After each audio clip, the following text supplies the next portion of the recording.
I would like to say a few words before I will present our two speakers. This webinar is organized in the frame of ERA Talent Project. It's a project of the Pan-European EURAXESS network. My organization, CERIDES, is the coordinator of the Greek EURAXESS network. And among other activities we have in this project, we will organize 15 webinars in the next 3 years of the project implementation. This project started beginning of March. This is the first of the 15 webinars, so 14 to come, and all of them are focused, of course, in the researchers and their career. At this point, I would like to thank our two speakers for being with us today. Both are from European University Cyprus, Dr. Andri Christoforou and Mr. Pierantonios Papazoglou. From my side, I think this is a very short introduction. I don't want to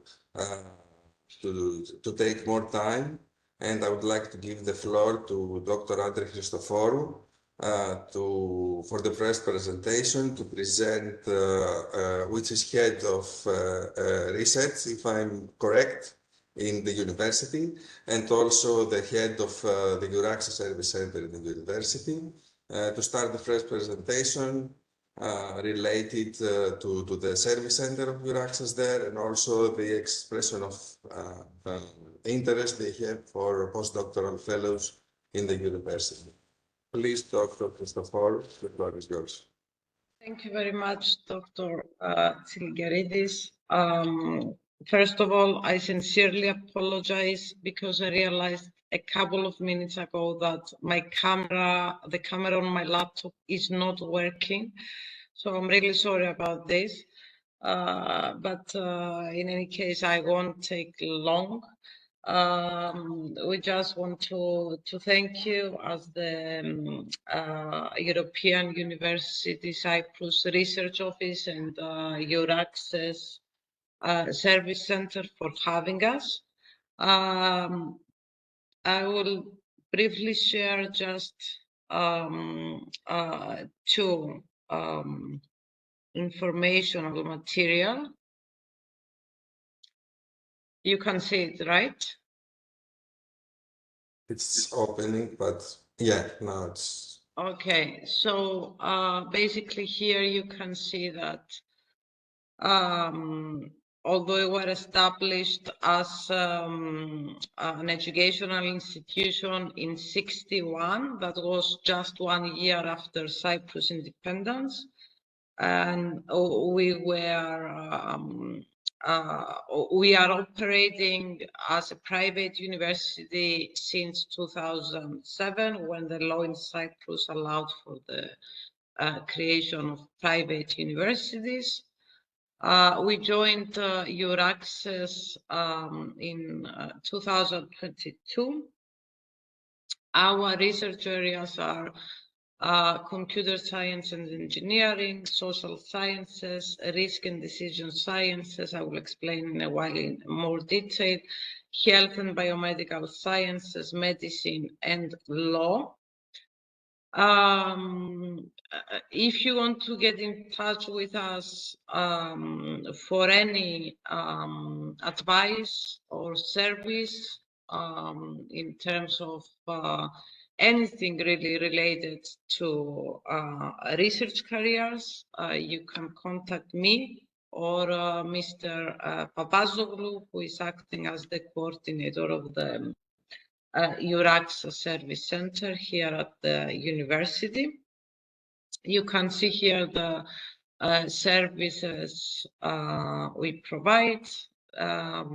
So our strongest area, I would say, are funding and grant opportunities, available research positions or job opportunities, career development, as well as other practical issues related to the career of researchers. So I will proceed with sharing the next slide that I'd like to show.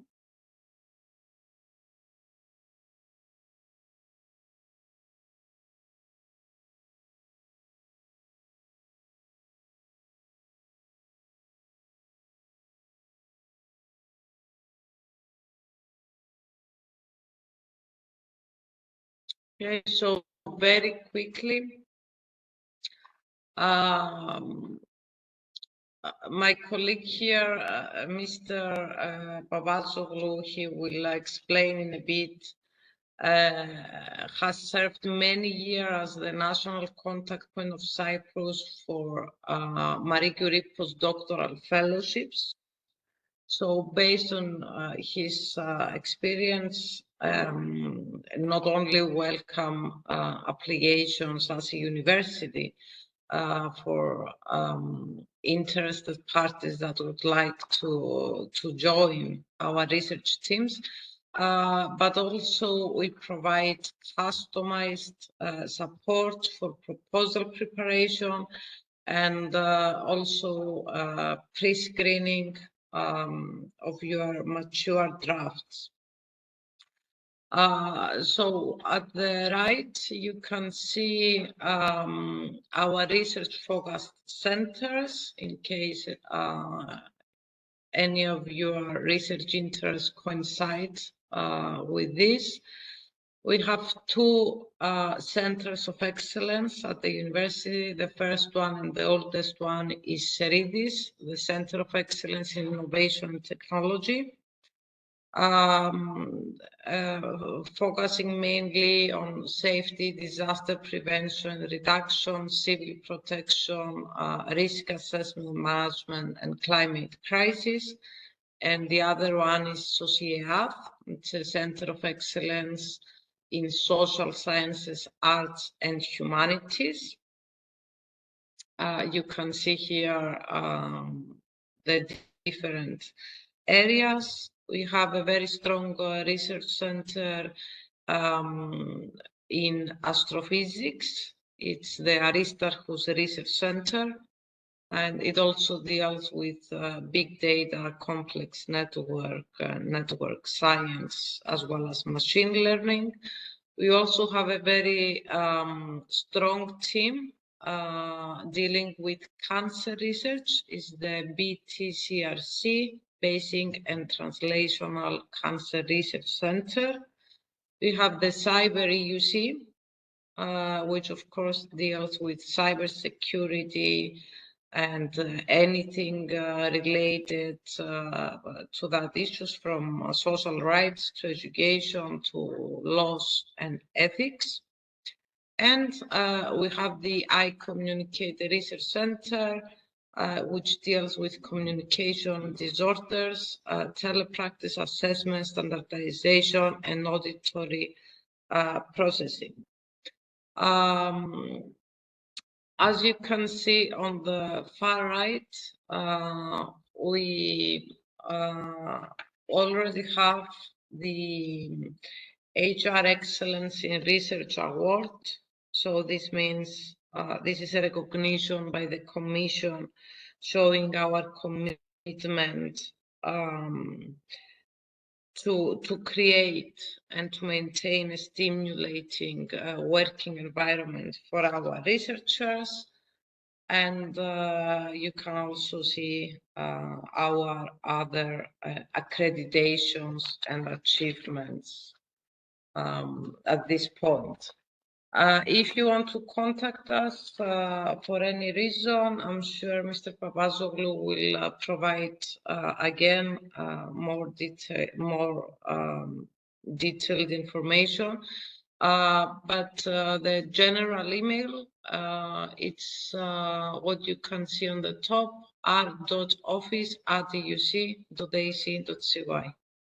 So again, thank you to Mr. Tsilingerides and to CERT for having us. Thank you. Thank you, Dr. Christoforou. Indeed, I knew personally some of your activities, but I saw that there are much more than I knew. So it's very, I think, very informative for all of us. Thank you for being with us. And I think that here I can ask if there are any questions for Dr. Christoforou. It seems not. You will have also the opportunity to do it later.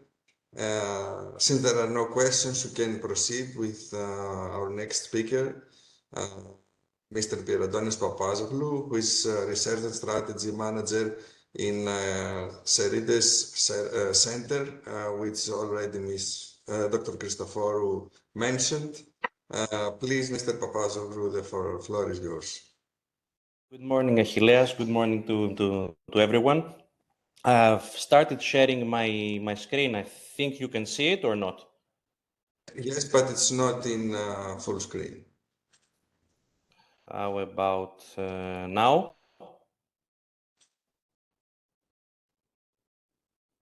Is it now in full screen? No, no. Okay, I wonder why.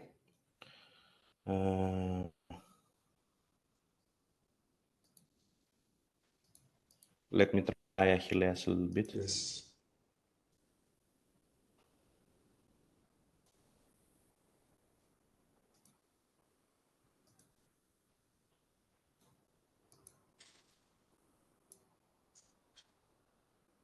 It looks like I'm sharing full screen from my side. It happens sometime in this video call. Okay, let me stop sharing and then start sharing again, Yes. I guess.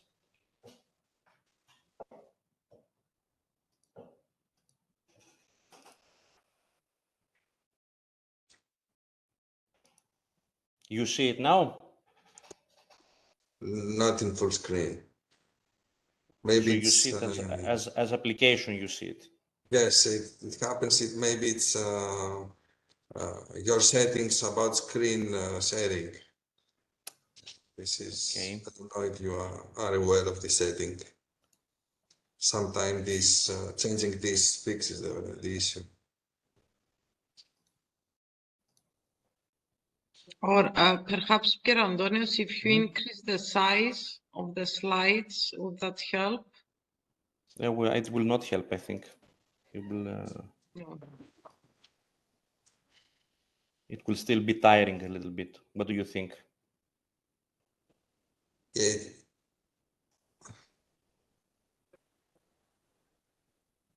From my end, it shows that I'm that I'm sharing full screen. Perhaps It happens, yes, if I we know. transform it into a PDF. PDF? Yes, this will work for sure. Okay, let me do that. Sorry for our attendees, this happens in live connections. Yeah, sorry guys.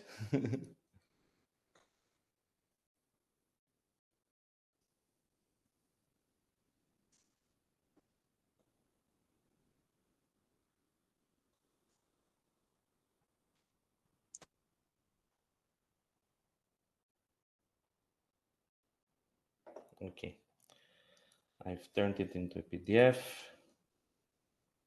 Let's see how it goes now. Stop sharing. And now share.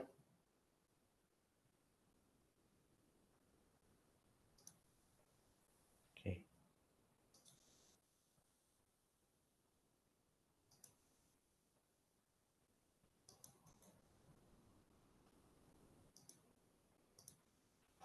Okay, how about now?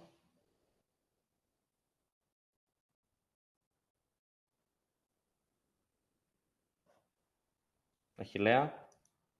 Yeah, if you can close this toolbar to the right, to the left, sorry, it would be almost full screen.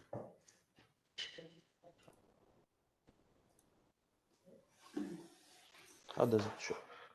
Ah, okay. Like this then? Yes, perfect. Okay, very good. All right. So, good morning, everyone. Then we'll rush through the first few slides. They're just intro. just showing you the agenda indicatively. I have a lot of slides. You will notice that I do speak fast. So at any time you feel like there's a point where you need, a second version or a rerun, you can tell me. And of course, I also have contact details in the end for any questions you might want to send, something that you didn't catch, etc., etc. Achillea, I take it that the slides will be available also as well? Yes, of course. Yes, perfect. So I take the opportunity to thank you then, and of course, CERT, Mr. Dimitris Sanopoulos, who has led the whole effort and organized it, and of course, the ERA Talent Project that is hosting us today. The next few slides I'm not showing because I like to boast about myself, but for a very pertinent reason. Anytime that someone promises you to give you hints and tips and practical advice, they should really be able to prove also how they have this experience. Otherwise, they're just making up stuff. So the next few slides are just, here for you to understand as reference after the webinar, why it was this particular group of people giving you the practical advice and the hints and tips that you have seen here today. We are our researchers ourselves. We belong to a research group and to a research university that Dr. Andri Christoforou presented earlier, so I will not tire you with details. The point being of these slides that we do have a lot of experience in research proposals under the Horizon 2020 and the Horizon Europe schemes, particularly so under the WIDERA scheme. And then personally, to complement what Achilleas Tsilnigiridis already said, personally, I have had experience also as a national contact point and program committee member for Horizon 2020. Quite a few functions, but among other functions, it was the Marie Skłodowska reactions, and my favorite baby, if you allow, was back then the individual fellowships, what we now call in Horizon Europe postdoctoral fellowships.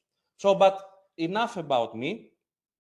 I would like to invite you now for a few seconds to think about you and to think about your why you want to engage in this endeavor, in this adventure of preparing and submitting a Marie Skłodowska Action postdoctoral fellowship for 2023.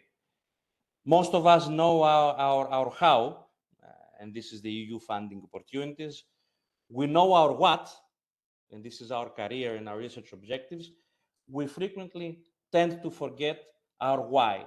What is this that drives us in research, in developing our research career in the particular field? So think about your why for a few seconds and write it down. I promise I will not make you say it. There's quite a few of us anyway. But take this time. Let's have an awkward silence of a few seconds to think about your why.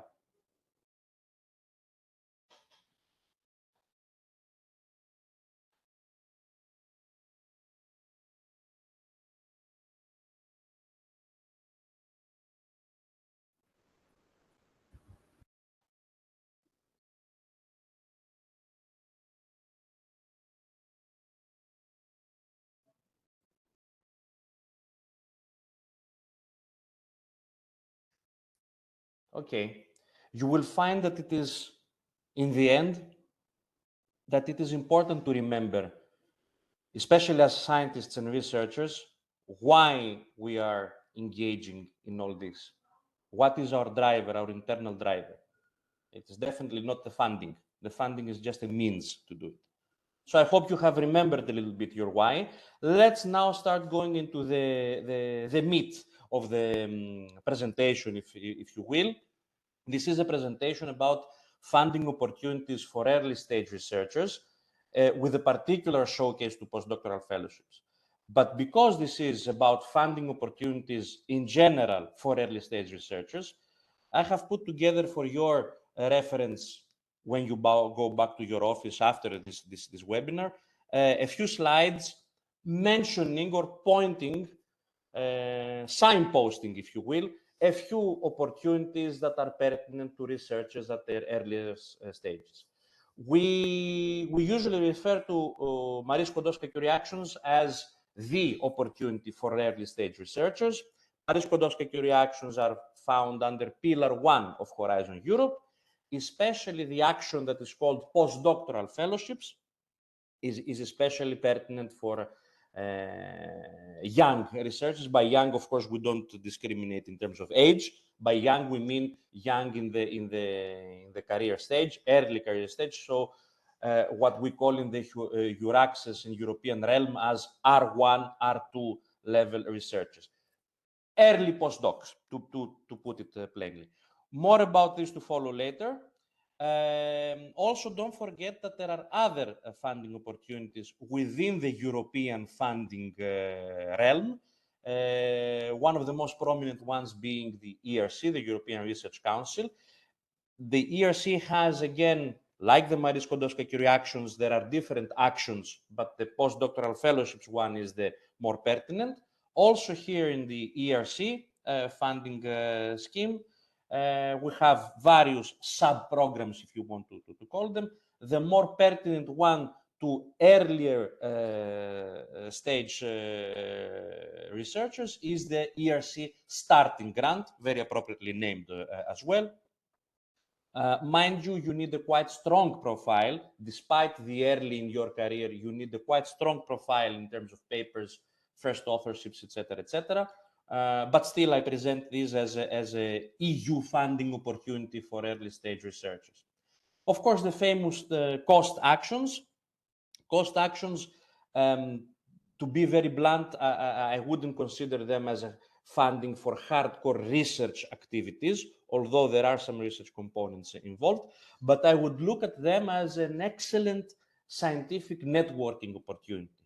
So there are, within the cost actions, there are various schemes, actions, which you may find pertinent as an early stage researcher. I will not go into details and to read out the bullet points. You will have the slides as reference, so you can go through them. The message that I want to pass is that cost actions, especially for early stage researchers, for researchers in the early stages of their career, cost actions are an excellent opportunity for creating networks, scientific networks, within the umbrella, the context of your particular research field and research discipline. Then again, opportunities for individuals, for individual early stage researchers may be found also in another program of the European Union, which is the EU Program for Education, Training, Youth and Sport. In one word, this is the Erasmus+. Again, I will not read out to you all the bullet points, but keep it in mind. The message here is keep it in mind as one more EU funding opportunity for researchers in the early stages of their career. Finally, to be fair, both to myself and to the audience, there are also other sources of funding and other sources where you may find funding on research jobs, research fellowships, research positions, projects that are funding research positions, and so on and so forth, not only within Europe, but also outside. I don't mean to make publicity here for non-European funding opportunities, but to be fair, and to be fair to European funding opportunities, I want to show you that there's also other sites to look for and other funding mechanisms also outside Europe, exactly because I want to make the point that the European funding schemes and the European funding programs are some of the most organized and nicely laid out in that sense. But of course, they are part of a global system, if you will, of funding. So don't forget to look also outside Europe, although our purpose here as European stakeholders, and indeed as part of the EURAXESS Pan-European Network, is to showcase to you and to promote, if you will, the European funding opportunities. But in all fairness, I have provided also this slide for your reference. Last but not least, definitely not least, is what I just mentioned, EURAXESS.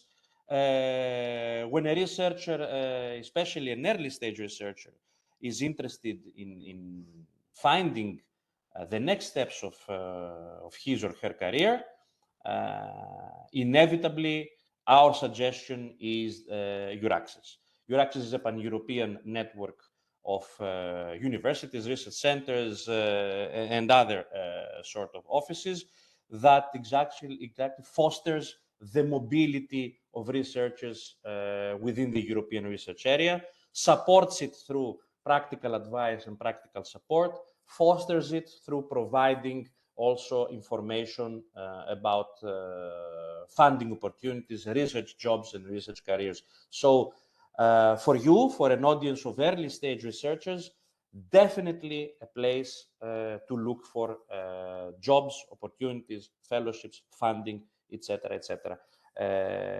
And of course, EURAXESS is also what funds the EURAXESS ERA Talent project, which is making this webinar and the ones to follow possible. Okay, let's move now to the hardcore of the presentation, which is about the Marie Skłodowska-Curie postdoctoral fellowships, and more particularly the 2023 call, which is already open. This is the virtual seminar of today. Overall, the concept, the philosophy that drives the Marie Skłodowska-Curie postdoctoral fellowships is to support excellent postdoc researchers. So young researchers in the early stage of their postdoc, through supporting creativity and potential for innovation, through providing opportunities for advanced training, of course, fostering mobility across countries and sectors and disciplines, the famous triple-I dimension, and of course, enhancing, developing skills and competencies. The Marie Skłodowska-Curie postdoctoral fellowships call for 2023 has already been opened. It has been opened since April 2023. It is closing on 13 September 2023.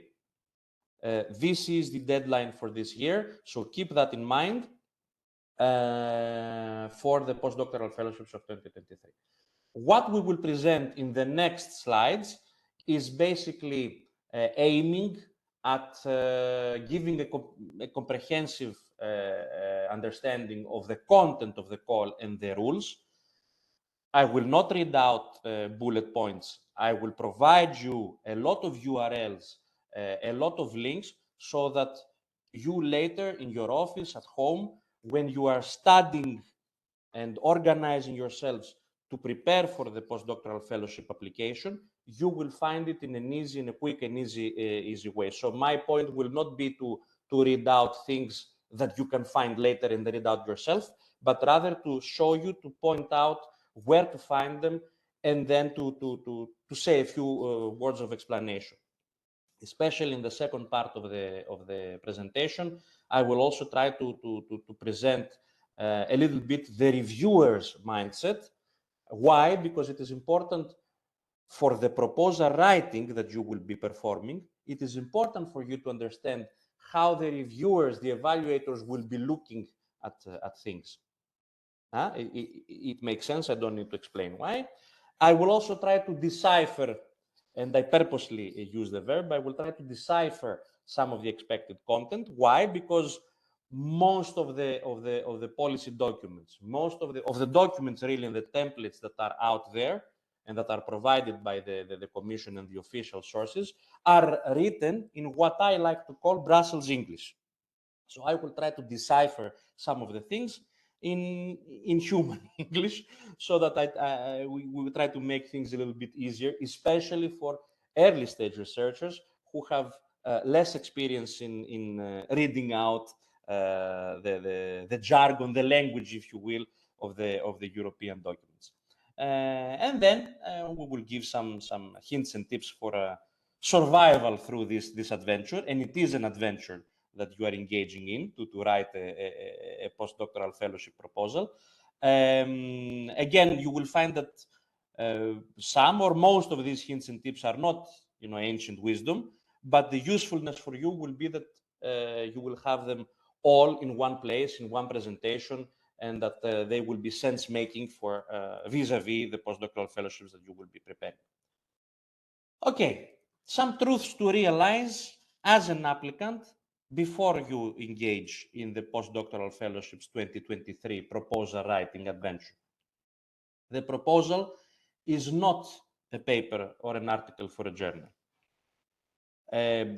You are all researchers, we are researchers as well.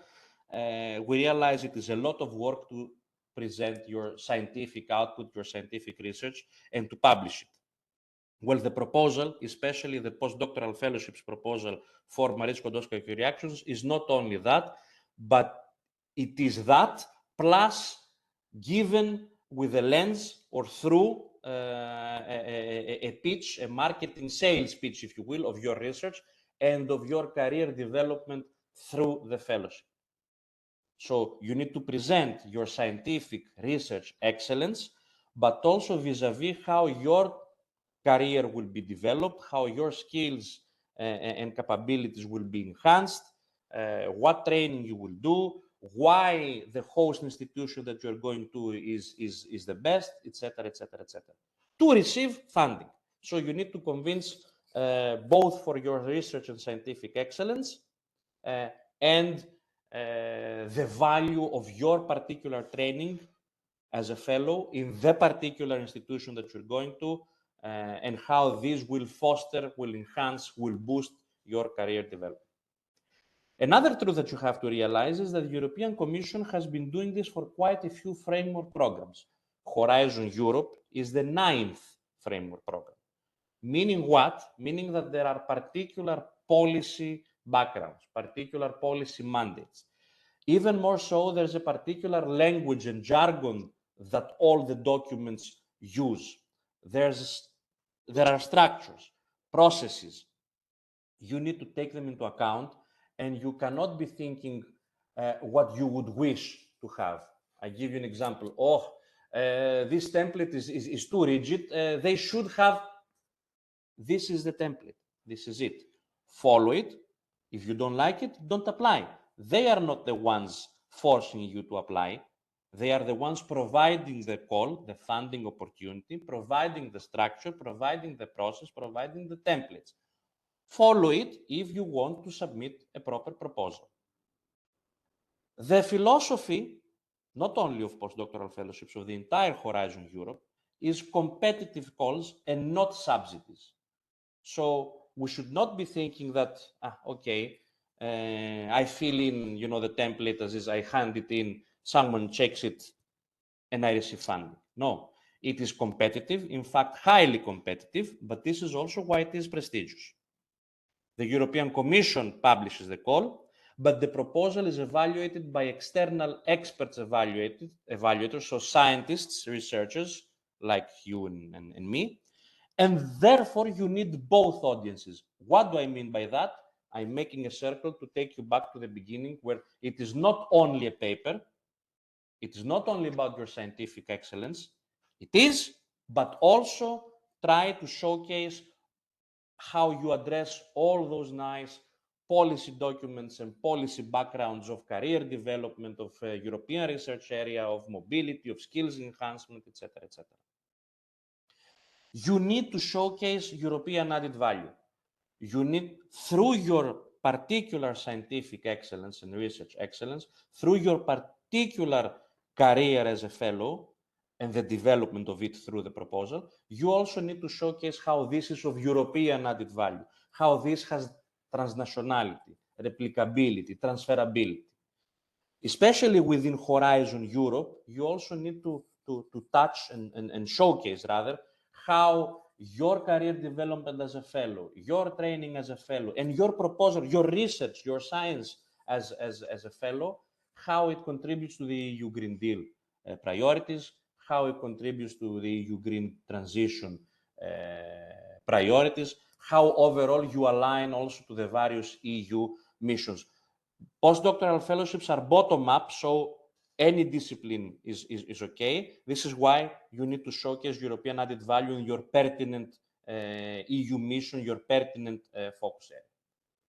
Where are Marie Skłodowska reactions in Horizon Europe? I've already mentioned this. These are under Pillar 1. So bottom-up, any discipline, any field of science, really.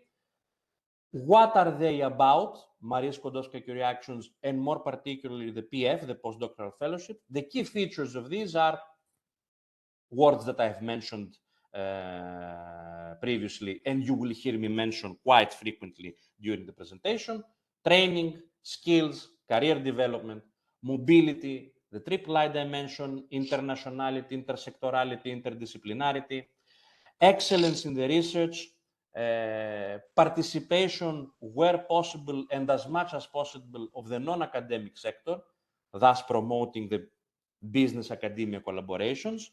And then also the key features in terms of eligibility is that this is open to all nationalities, all ages, all career stages when it comes to Marie Curie actions in general, but especially to early postdocs when it comes to postdoctoral fellows.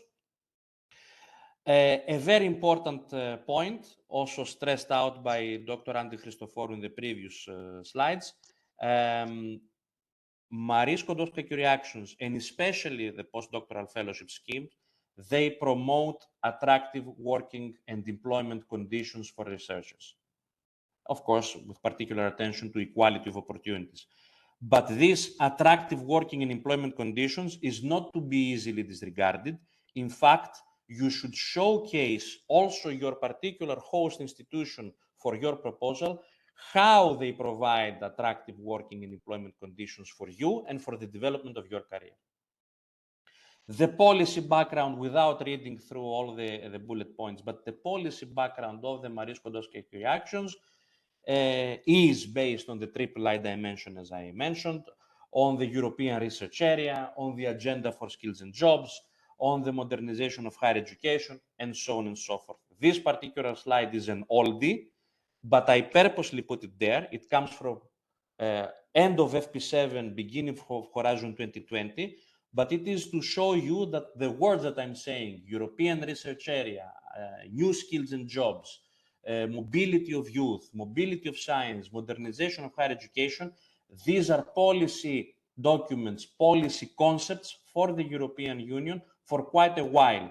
And it goes back to one of my first slides where it stresses to you that you should take into consideration also addressing these policy issues and showcasing through your proposal how your science and how your career development also touches and addresses these policy areas as well. I move forward here. These are things that you can find yourself online. They're basically describing the key points of the Marie Skłodowska reactions. For postdoctoral fellowships, the main objectives of the call are to support researchers and to foster excellence through the implementation of research projects. Which research projects? Your particular research projects, focusing on the triple I dimension, improving employability and the prospects of career within academia, but not only. This is where also the business academia elements come into play. This is the intersectorality I from the triple I dimension. And how it is done? It is done through individual postdoctoral researcher projects hosted by a host organization, a university, a research institute, etc., etc. There are European postdoctoral fellowships, global postdoctoral fellowships, and there is also something called widening or ERA fellowships. I will not go into detail here because it is a technicality that happens almost automatically, especially for those researchers who will apply in a host institution that is based in a widening country. But because the audience now today is much wider, it doesn't come only from widening countries, I will not spend time explaining particularly what that is. If and when you encounter it during your proposal submission, by all means, please do send an email to Achilleas Tsilingyiridis or to myself, and we can further explain. Now I'm giving a broad overview of what the Marie Skłodowska postdoctoral fellowships are, so I don't want to go into details that might not interest the entire audience. This is something, though, that interests the entire audience. These are the, In European, Brussels English is the applicable unit contributions. In human English, this is what gets funded. So you will see that there are various categories of funding for the postdoctoral fellowship: the living allowance, the mobility allowance, the family allowance, if applicable, and various other categories. There are two main types of categories. The one on your left-hand side is the categories targeting the individual researcher per se. And then you have on your right-hand side also the institutional category. So the funds out of the fellowship, the funds that go to the institution. Let's be clear. The whole funding goes to the institution, goes to the university, let's say, to be for easy communication, to your host, and then on a monthly basis, you as a fellow receive the allowances that are on your left-hand side. Then the two categories on the right-hand side, research, training, and networking costs, and management and direct costs, they stay with the host, with the institution, but with the obligation to spend them for you. I am speaking as plainly as possible so that we understand each other. Again, depending on the country where you will go, there is a country coefficient by which the living allowance gets multiplied, because obviously it is different if you are a fellow in Cyprus, or you are a fellow in Denmark, or you're a fellow in Spain, and so on and so forth. I will not revisit budget at all during the presentation. Why? Because you don't have to build your budget within the proposal. The budget gets calculated automatically while you are submitting the proposal, while you are filling in the administrative part of the proposal on the system. So you don't need to worry about explaining how you will receive, what you will receive. The budget gets calculated automatically through the portal of submission of the proposal. So the criteria, the admissibility criteria, again, I will not spend a lot of time because you are able to find these things yourselves and read out through the guide for applicants and through the work program and through all the other documents that the European Commission provides. The basic admissibility criteria that you have to keep in mind to check if you are eligible to apply is that the postdoctoral researcher and the supervisor must be two different people. This is not a funny bullet point. We mention it because it has happened in the past that people confused it. Only one proposal per individual researcher. So you, as a fellow, you are able to submit only one proposal for yourself as a postdoctoral fellow. But a supervisor can be involved in more than one proposal at the same call. Famous question, how many proposals? Famous answer, I don't know. I would suggest that it depends on the size of the group, on the experience and the visibility of the supervisor herself or himself. So I can't really answer how many other postdocs other than me can my supervisor host. I don't know. It depends on how much they can prove that they can support and host properly. But for you as an individual researcher, you can submit only one proposal with one supervisor and one host institution. For the European postdoctoral fellowships, researchers of any nationality can submit proposals. The projects will last anything between 12 to 24 months. Let's be honest, 99.9% of the cases you submit for 24 months.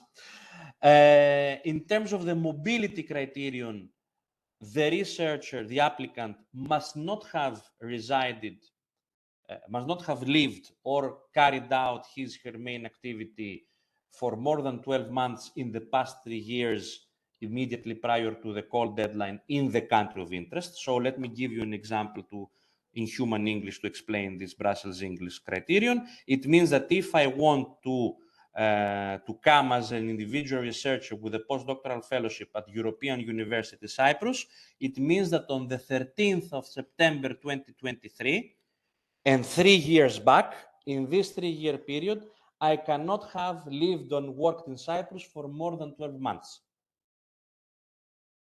This is the mobility criterion. The experience criterion says that to be eligible to apply, on top of the mobility criterion, as per experience, you must have obtained your doctoral degree for a maximum of 8 years before the call deadline. So you must have acquired your PhD in the past 8 years.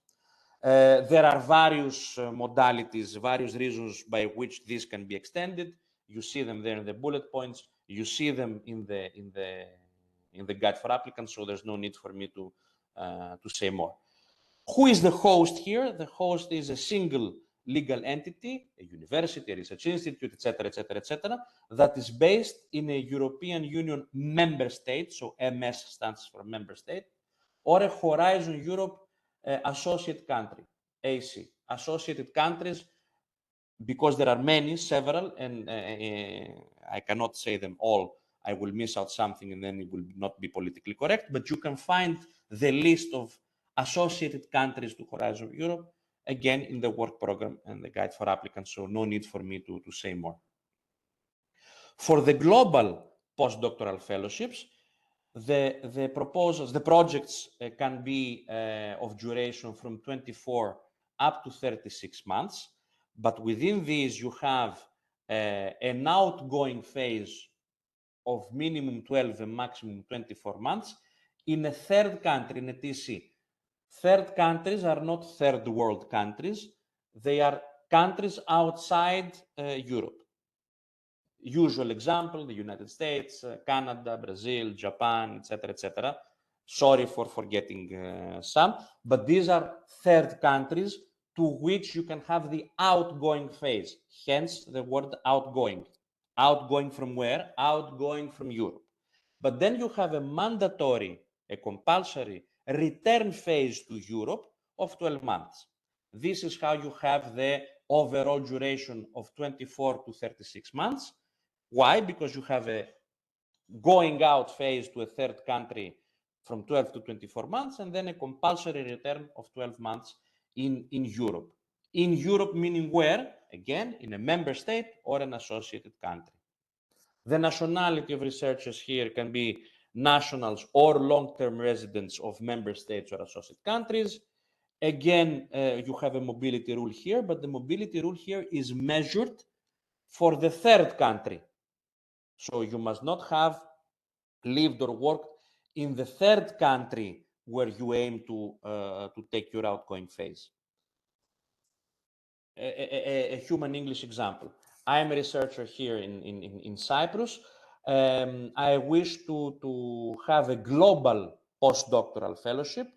Let's say I want to go to the United States, so I will go to MIT, and I will come back to European University Cyprus. Is this eligible? Yes, because I have not lived or worked in the United States for more than 12 months in the past 3 years. So I will go there for 24 months, and I will come back to Cyprus, to European University Cyprus, for 12 months. For the experience criterion, it is perfectly the same as in the previous case.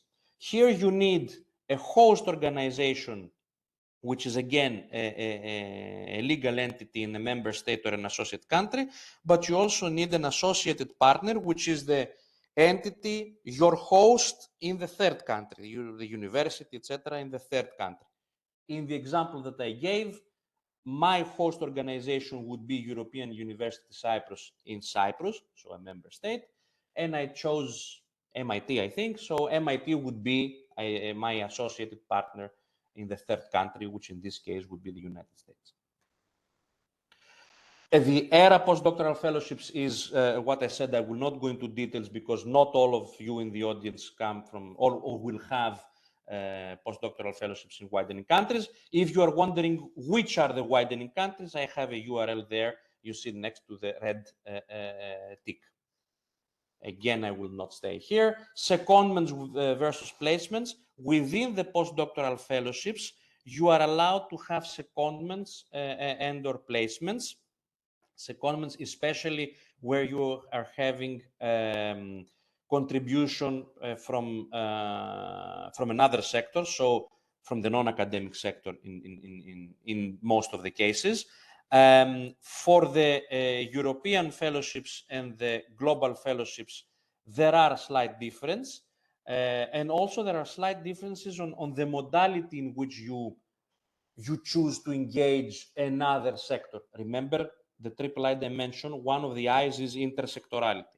So if it fits your purposes of career development and of gaining more training and of gaining more experience through the fellowship, if it fits your purposes, you may have a secondment and/or a placement. I will not read through the bullet points here. My main point is it has to fit the purposes of your career development, your particular proposal, your particular research project, and your particular training and skills enhancement. It doesn't mean, I get frequently the question from people who are in non-engineering, let's say, or in non-technical disciplines, where they say, well, where do I go for a non-academic placement? You don't have to. You don't have to have secondments or placement. They are good to have if it makes sense for your career development. They are good to have if you showcase intersectorality, but they are not good to have if you're just looking for a non-academic, let's say, player, institution to provide you some sort of training because you heard somewhere in a webinar that it's, you know, it's good to show in the proposal. Things have to make sense. Things have to have meaning in your proposal. The postdoctoral fellowships, exactly to boost intersectorality, to boost skills and skills acquisition outside the academic sector, they provide the scheme of secondments, they provide the scheme of placements within the postdoctoral fellowship. So this is an opportunity for you, not a necessity if it doesn't make sense. Don't get me wrong, I'm not suggesting against them. I'm just making clear that if you don't have an opportunity for a sense-making secondment, it's okay. You will show skills development, skills enhancement in another way with your proposal. But if it makes sense for you, please, by all means, go for a secondment, go for a placement. How you will go for a secondment or a placement is what you see on screen now, the technicalities that I will not describe, not to waste time. What am I looking for in a host and a supervisor? Again, this is not ancient wisdom. I mean, you see words here that are clear, but I just want to trigger thoughts about who is a good host, who is a good supervisor. Do they have reliability? Are they reliable? Do they answer quickly? Do they show interest in what you're doing? If they are not doing it already from proposal stage, you can imagine what will happen if your proposal wins. So are they reliable, contactable, lively in your communication with you? Are they suitable really for the purposes of the postdoctoral fellowship project? Do they have experience in supporting early stage researchers, in training them, in providing that fine line between supervision and mentoring and, you know, helicopter supervision? Is the organization, the host organization, able to provide the necessary resources and the attractive employability and working conditions? For example, is the host organization a recipient of the HR logo? Are they, if they're not recipients, are they at least signatories, endorsers of the charter and code, etc., etc.? Do they bring added value to the career development of the fellow? Again, this is not only about your science. It is also and quite importantly, about the development of your skills, the boosting of your skill set for within and outside academia, the enhancement of the prospects of your career as a young academic, if you will, as a young researcher, and so on and so forth.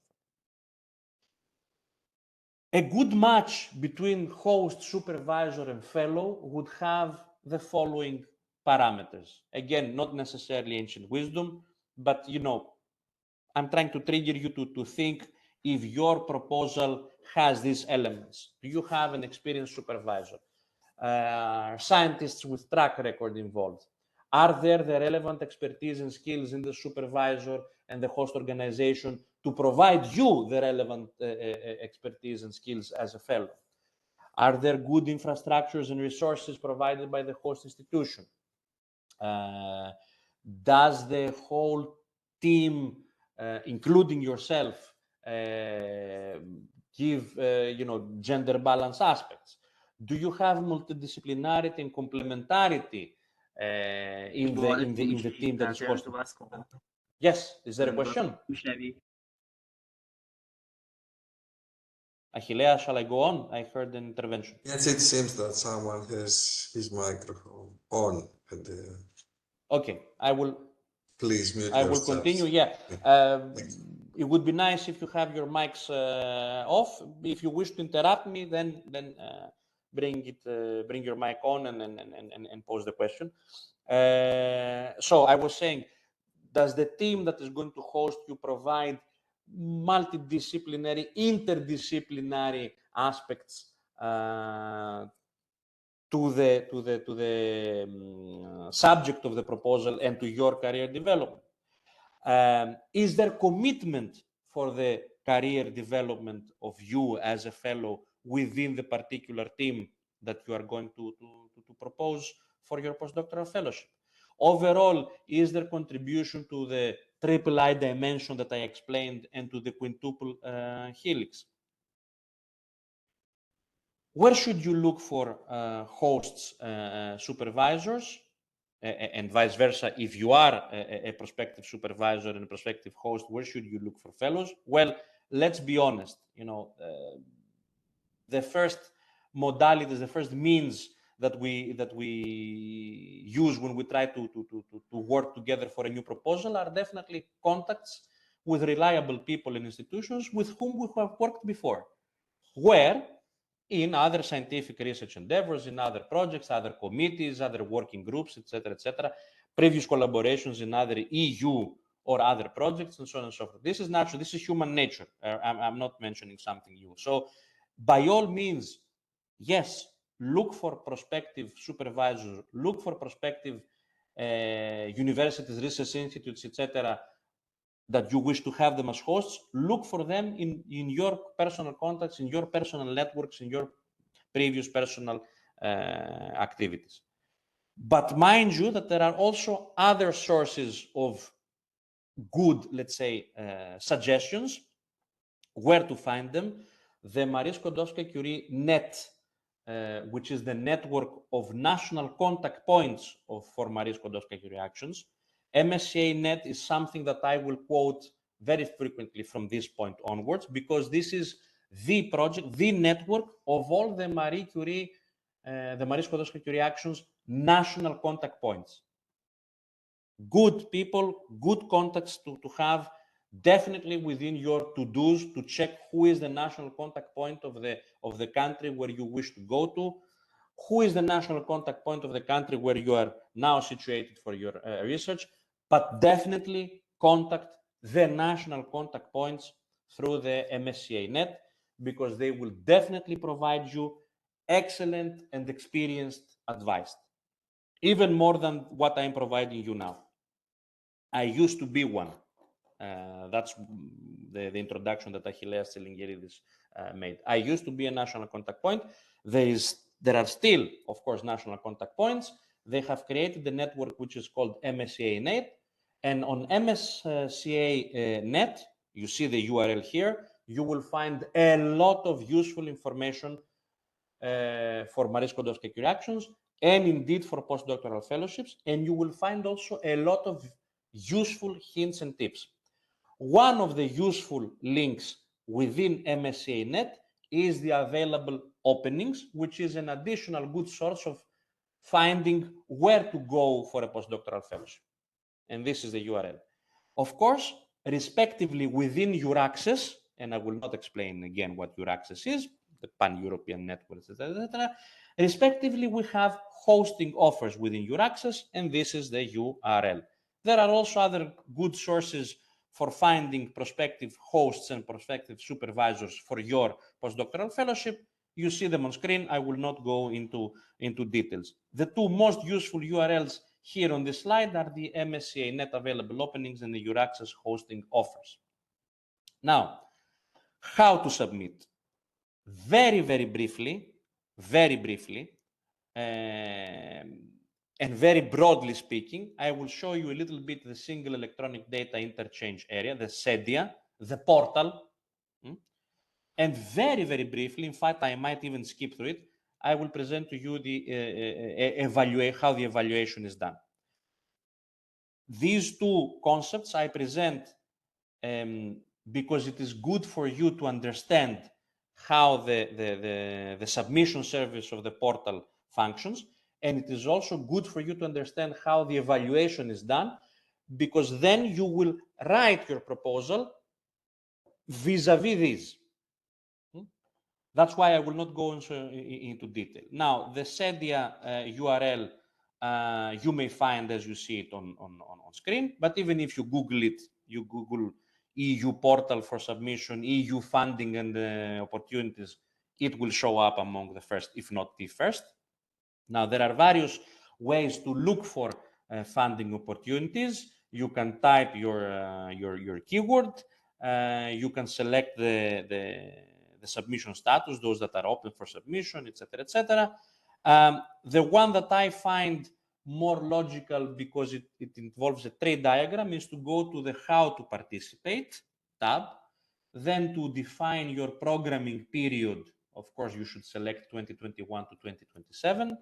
Then select the program, select Horizon Europe, because you have to understand this is the portal for all the EU funding and tender opportunities. So you will find anything from the Justice Program and the LIFE Program to Horizon Europe and so on and so forth.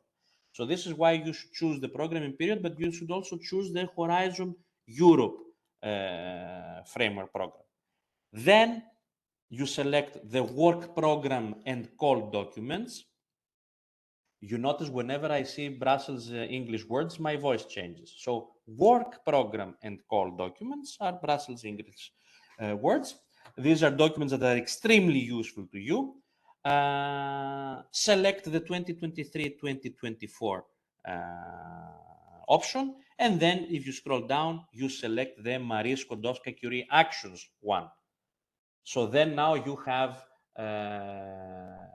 the document that describes all the Marie Skłodowska-Curie actions, the Postdoctoral Fellowships 2023 being one of them. Through the search and funding tenders modality of the funding and tender opportunities, you may also look for programming period 2021 to 2027, Horizon Europe, and then you go to the program part that is called Marie Skłodowska-Curie Actions, and then you will see on the right-hand side of your screen, you will see that there are various calls of Marie Skłodowska-Curie Actions, one of them being the open for submission single stage call named MSCA-Postdoctoral Fellowships 2023, and is the one you see in the orange rectangle and the green tick. So this is how you navigate through the SEDIA portal, especially looking for the postdoctoral fellowships. Now, if you want to start submitting, then careful. Here you need, and you will be prompted to do so, you need an EU login. For those of you who remember previous times in Horizon 2020 or FP7, this was the former ECAS. Now the ECAS, the European Commission Authentication System, ECAS, the ECAS has now become EU login. It is very easy. It is basically a password and the login. If you don't have one, you can create one. It's an easy way to create an account, Again, just follow the steps, follow the rules. It is quite user-friendly, so I don't need to spend time in explaining to you how you create an account. But through this EU login account, you will be able to engage this. And what you are seeing now is the submission service part of the EU portal. You provide, after you have selected, after you have selected this, you go to the submission service, and after you have logged in, of course, it will take you to this screen view. That's why I'm making a point of showcasing to you in the upper left hand that you are now in the submission service create proposal screen view. And then you can see the deadline. This is a screenshot that I made a few days ago. So this is why you see the counter 121 days left. There are obviously a little less now. Through this modality, you are able to download the Part B templates. So the technical parts where you will be actually writing your proposal. And then these templates you turn into PDFs and you upload in the system. I will show you where. This is also the screen where you see the online manual, the IT help desk, and all the other support and help desk functions of the portal that are pertinent to your proposal. And then, of course, you also see that you have to choose the PIC, the PIC, the Participant Identification Code for your organization. You provide your role, you provide a few words about your proposal, etc., etc. What you see a little bit faded in the background is obviously my credentials that I'm using to show you now the modality. Of course, respectively, in your screens, you will see yours once you log in. So in this case, you see European University, you see my name, you see the acronym, the pseudo mock acronym that I have given this proposal, just to showcase to you what it is that you will be doing. My main purpose is that later in your office and at home, after this webinar, you have a screenshot of an actual, let's say, a proposal attempt, so that you can calibrate and feel comfortable that you're doing things in the right way. But nothing more. Pierantonios, I'm sorry. There is, you cannot see it, of course, because you're presenting. There is a raised hand. Okay. Please yes, we take can take the question. Yeah. There are some questions also in the chat we can answer later. But yes, you can take the floor. We can either answer later, or if they have not been answered, we can receive emails about it. I saw a hand which disappeared now, so you can continue. All right. But this gives me the opportunity to say it again. Because of the short time frame of the presentation, and I admit, and how fast I move in speaking, guys, if there are questions that I will not address, please send me an email either to me or Achilleas, and we will gladly do our best to answer them. So don't worry that you will lose. In fact, maybe this is better, Achilleas. Take note of your questions and send them.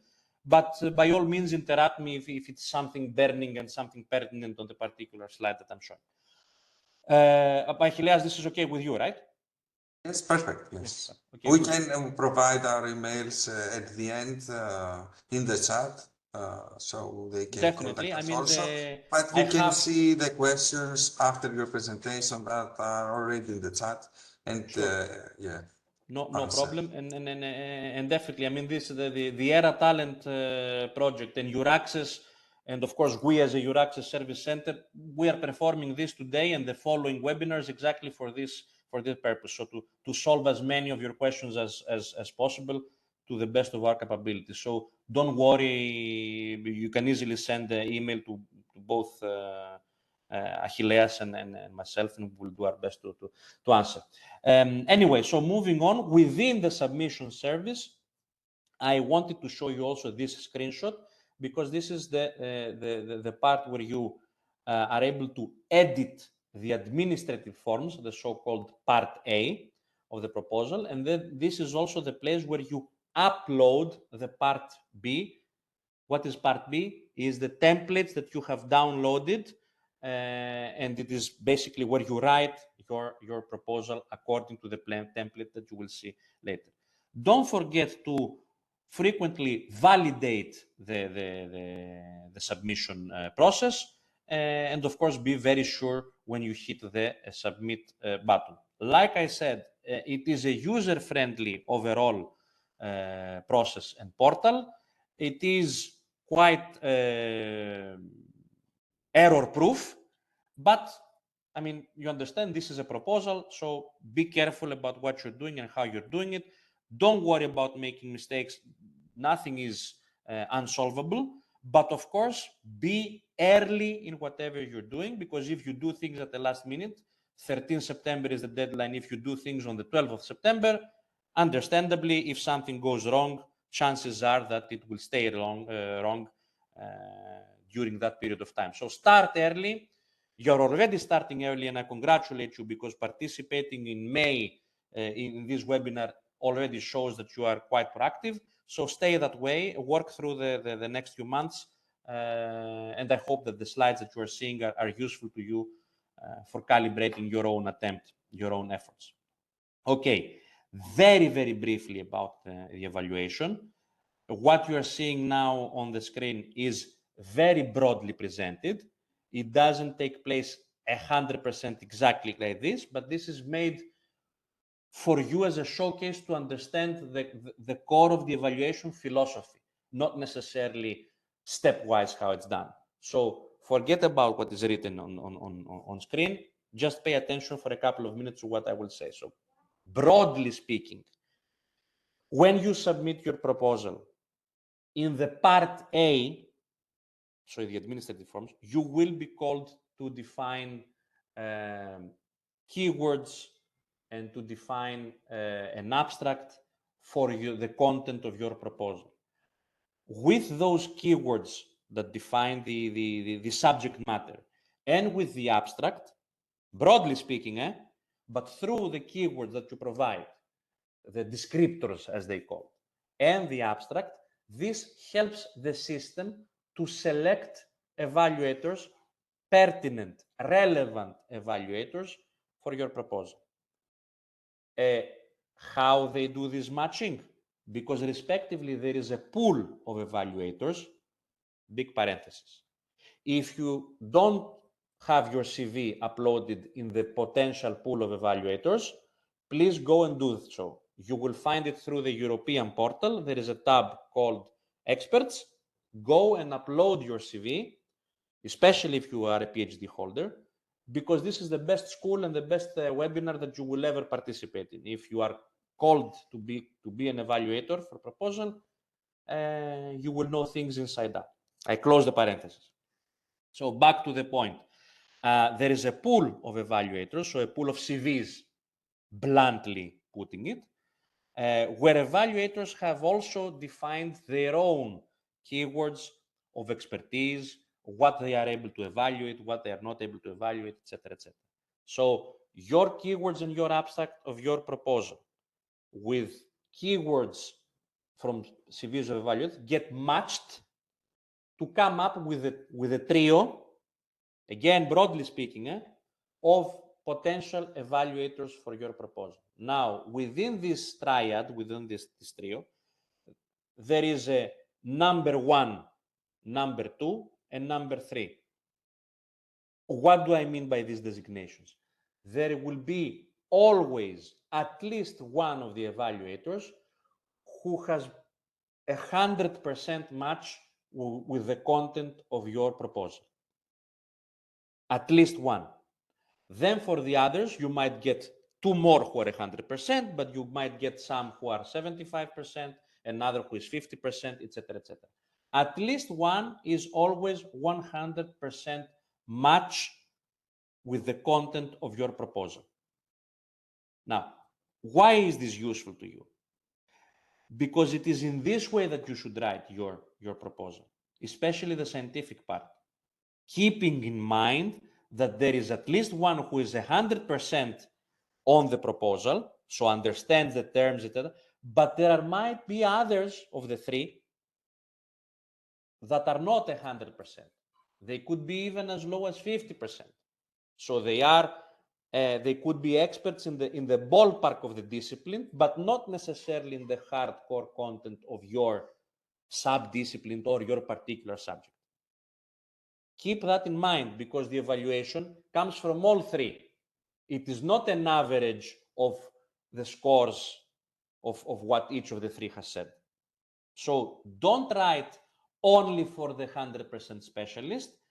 Write for him or her, but also write for educating the other experts who might be generalists in your discipline, not necessarily 100% experts on the particular subject.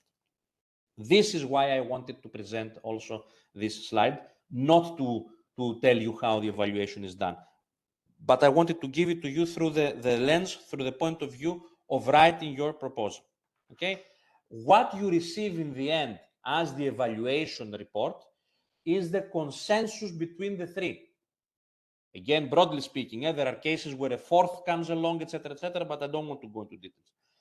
But what you're getting is not an average. Okay, I scored 92, you score 85, I score 90. No, doesn't work that way.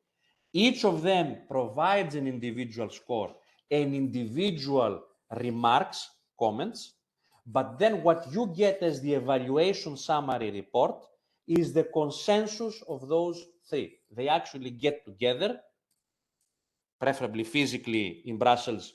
During COVID period, it was done virtually, so it might be done again. But in any case, they get together and they discuss under an observer, who is another person, and under the coordinator, the rapporteur, who is another person, but they discuss and they reach common remarks, common comments, commonly agreed comments for your proposal, for which they then assign a common score. And this is all what I want to say for evaluation, so we don't get into the nitty-gritty of why, how, etc., etc. But I'm giving it to you so that you understand how it is done in a broad sense and how you should be writing to address the process of evaluation. So, moving on, the evaluation is done vis-a-vis three criteria. These are the common criteria of Horizon Europe: the excellence, impact, and implementation.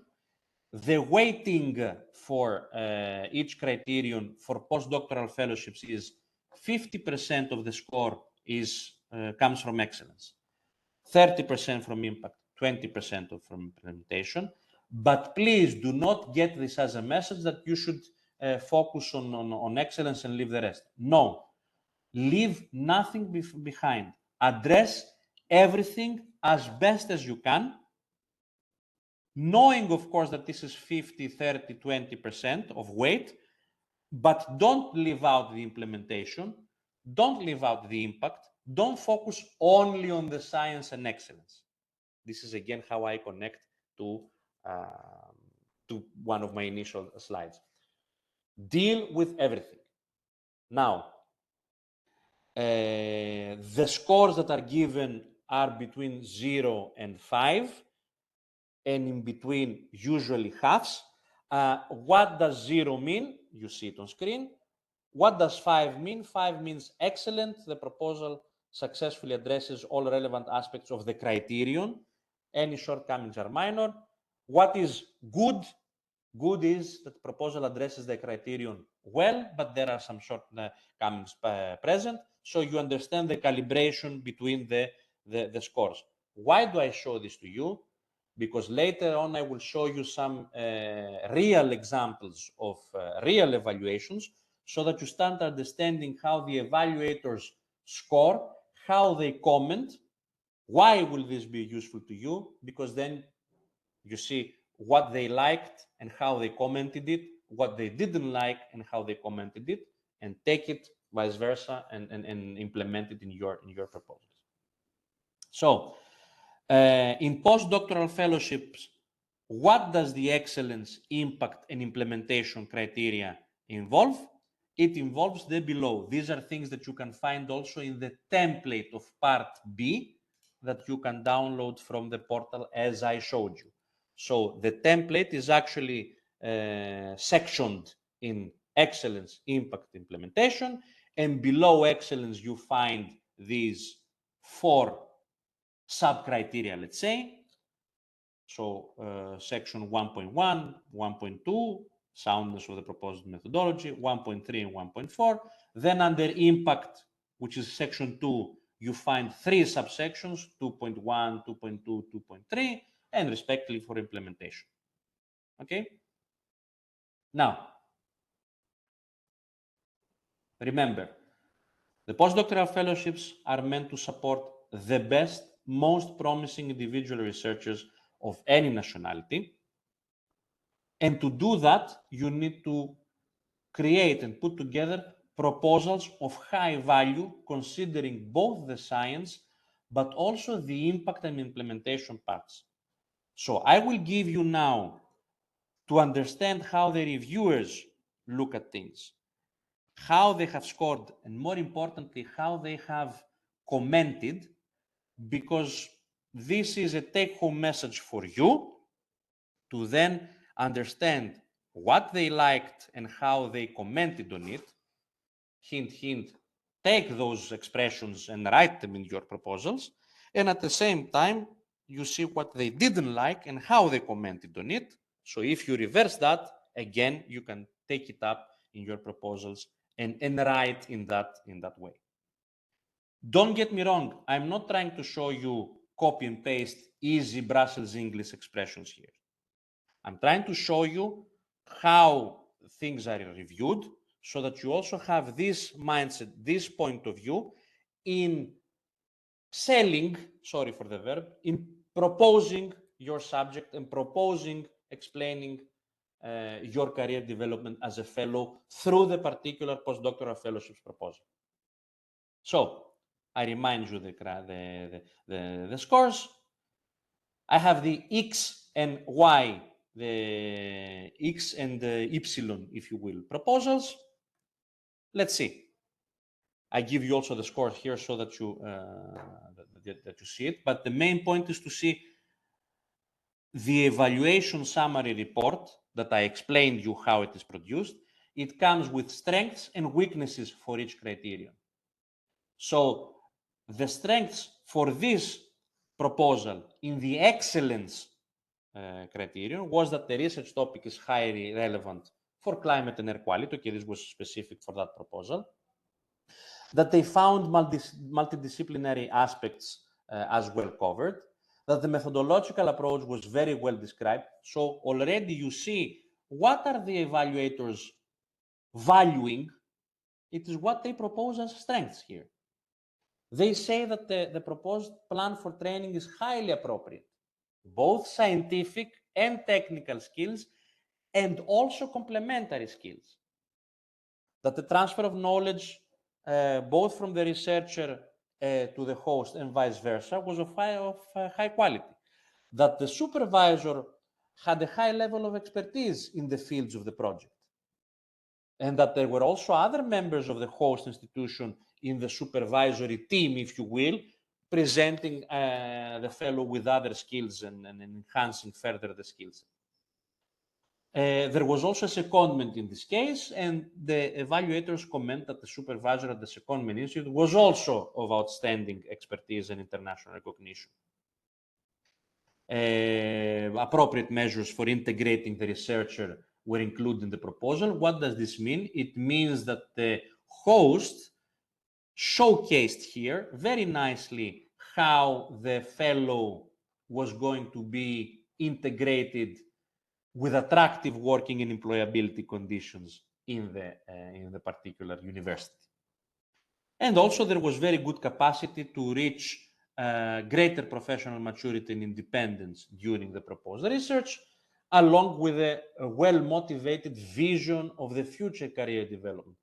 In human English, it means that these guys proposed a nice career development program for the researcher. They provided attractive working conditions, and on top of that, they provided future employability perspectives within the institute. There were some weaknesses, being, for example, that the state of the art in the excellence part it was lacking reference to some of the earlier works addressing the same problem. You see here, because these guys are experts in the field, they have made some comments specifically also on the science. And on the level of novelty, which apparently it was not sufficiently described. And the professional track record of the researcher was modest considering the career stage, especially as regards publications. What they mean here is that they would have liked the researcher, the fellow, to have a little bit more publications for the career stage that she or he was mentioned. Overall, they gave a 4.5 out of the 5 for this criterion. For the Epsilon proposal, we again have a high score, a 4.3. But you see the comments here, some of them match, some of them don't. So you see here that again, they have strengthened, they have stressed the strength of the state of the art. It was well explained, it was given in a quite clear way. That the methodology was the appropriate one to reach the objectives and the goals proposed, and that they were achievable during the lifetime, so that the objectives were SMART, specific, measurable, attainable, relevant, and timely. That the action involved cooperation with other international and European programs. They mention this as a strength because they want to highlight that they see this opening up future career opportunities. They have particular strengths for the particular subject, sensors and air quality, so no need to go further here to detail. But what I want to stress here is that what do they find as a good strength? The fact that skills and knowledge gained by the researcher from the host institution are clearly identified and described. Here, again, I want to stress, it is not only about scientific skills, but also about complementary skills, entrepreneurial skills, project management skills, proposal writing skills, and so on and so forth. So combine the training and skills enhancement program that you will propose in your proposal with the host and the supervisor should include both scientific technical skills enhancement in your pertinent subject, but also complementary soft skills to promote you overall as a researcher and not just a scientific expert in the particular domain. Also here we see that the integration of the researcher is of high quality. The personal career development plan was quite clear. Hint, hint, you should have a personal career development plan. Not in detail within the proposal, because the proposal is also short, is a few pages. But you should definitely mention the highlights of this personal career development plan, and you should clearly mention that you will develop a personal career development plan with your host and your supervisor for your research career.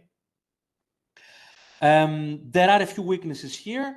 The originality of the proposal was found to be moderate. Okay, these guys are experts in the field, so I guess they would have liked something more. They comment that the training strategy to provide complementary skills was not robust enough. So what it means is that in the strength, as you see, they have liked the fact of the skills provision. But obviously, in this case, the skills provision were more focused only on the scientific technical skills. And it is the point that I made just a few seconds ago. It shouldn't be only about specific scientific technical skills in your domain. It should be also about complementary skills. You see here that the evaluators were looking for it. They didn't find it. That's why in their comments of weakness, they make the training strategy to provide complementary skills was not robust enough. And then they also comment that the potential for leadership and professional maturity of the researcher was not fully demonstrated in the proposal. In human English, it means that they didn't see how the host and the supervisor were willing or able to integrate the fellow professionally after the end of the proposal of the fellowship. Now, in impact, the X proposal was excellent. It scored a 5. And let's see some excellent comments.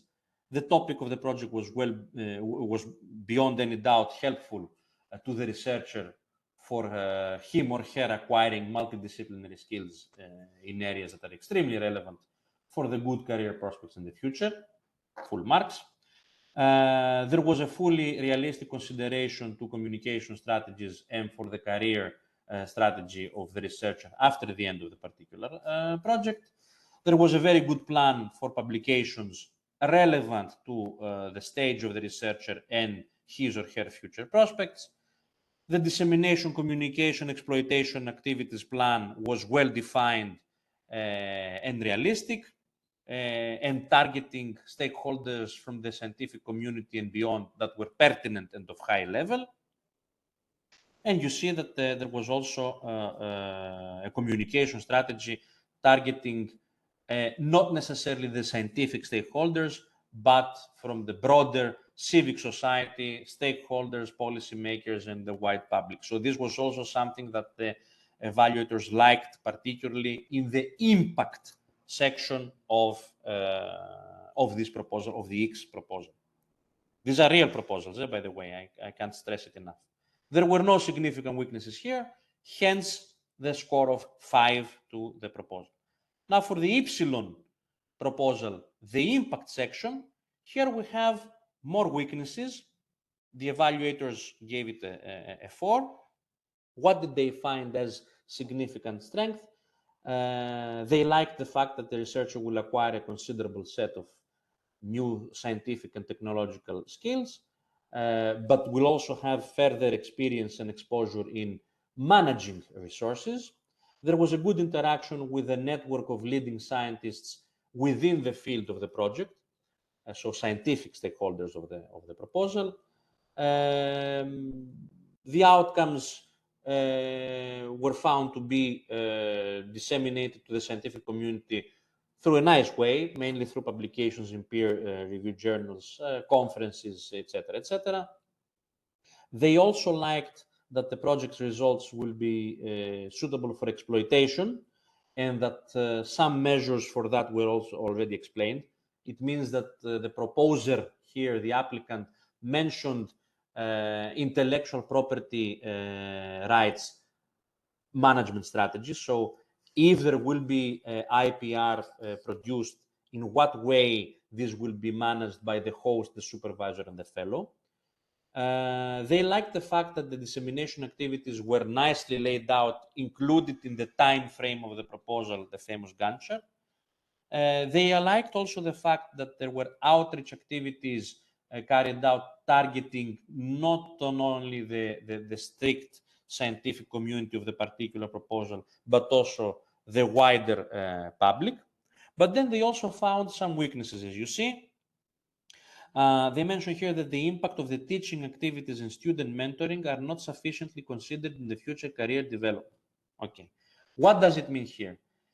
It means, first of all, for you that you can, of course, suggest and propose in your proposal that you will be teaching as a young postdoc, that you will be teaching something within the university that will host you, that you might be mentoring students, but you should not state it only like that.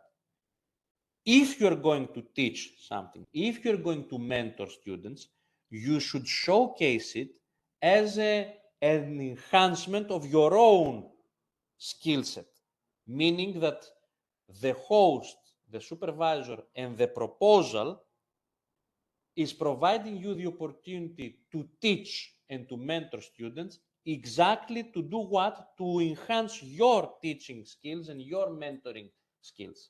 This is how it connects to the career development of you as a fellow. So don't just write, okay, the host will let me teach a lesson, a course, but write it through the lens, through the point of view that I will be engaged in teaching activities and in student mentoring activities. Why? To enhance my teaching experience, to enhance my mentoring and coaching skills, so that this will be useful for my future professional maturity as a researcher, and so on and so forth. Apparently, this proposal didn't do it this way, so this is why the evaluators come and designate this as a weakness. The aim to create a new research group right after the fellowship is not realistic given the level of experience of a researcher. Okay. Again, this means that for the afterlife of the proposal, so for your professional maturity stage after the fellowship, it is obviously good that you present and you write in your proposal what are the activities going to be from the host and the supervisor enhancing your professional maturity, what are the opportunities for employability and for attractive working conditions. But don't just write it this way because somebody told you in a webinar like today. Write it with sense making. So things have to make sense.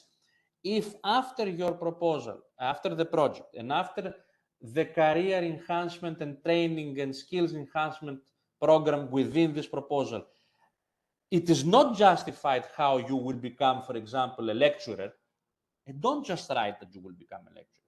Evaluators see through this. They understand. They make sense out of your CV, your potential, your career stage, and what you would have proposed in the proposal. So write things that make sense. Don't just put things in there because they were nice hints and tips in a webinar or in a training. Don't just put things in there because you saw them in another successful proposal of somebody else. Things have to make sense for you, for your host, your supervisor, and most of all, for your personal career development plan through this proposal as a fellow. Now, the implementation. Remember, don't disregard the implementation, even if it is scored with only 20% of the score. The X proposal here was very, very good, close to excellent, actually. It got a 4.9. Why did it get a 4.9? Because the evaluators thought the work plan is presented in a clear and coherent way through work packages and related tasks. Hint, hint. In your proposal, present the work plan of what you're going to do through work packages and related tasks. An appropriate description of the deliverables and milestones is provided. Hint, hint.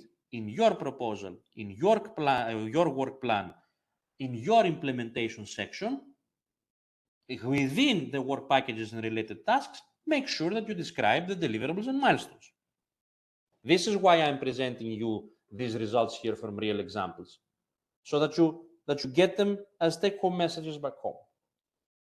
The project design allowed to work on several tasks at the same time.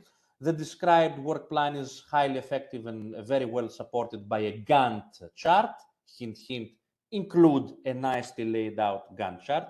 In any case, I think that now the template forces you to include the Gantt chart, so you will not forget it, but make sure it is nicely laid out and it has inside all the pertinent key deliverables and key milestones to showcase to the evaluators how you time things in the time frame of the Gantt chart.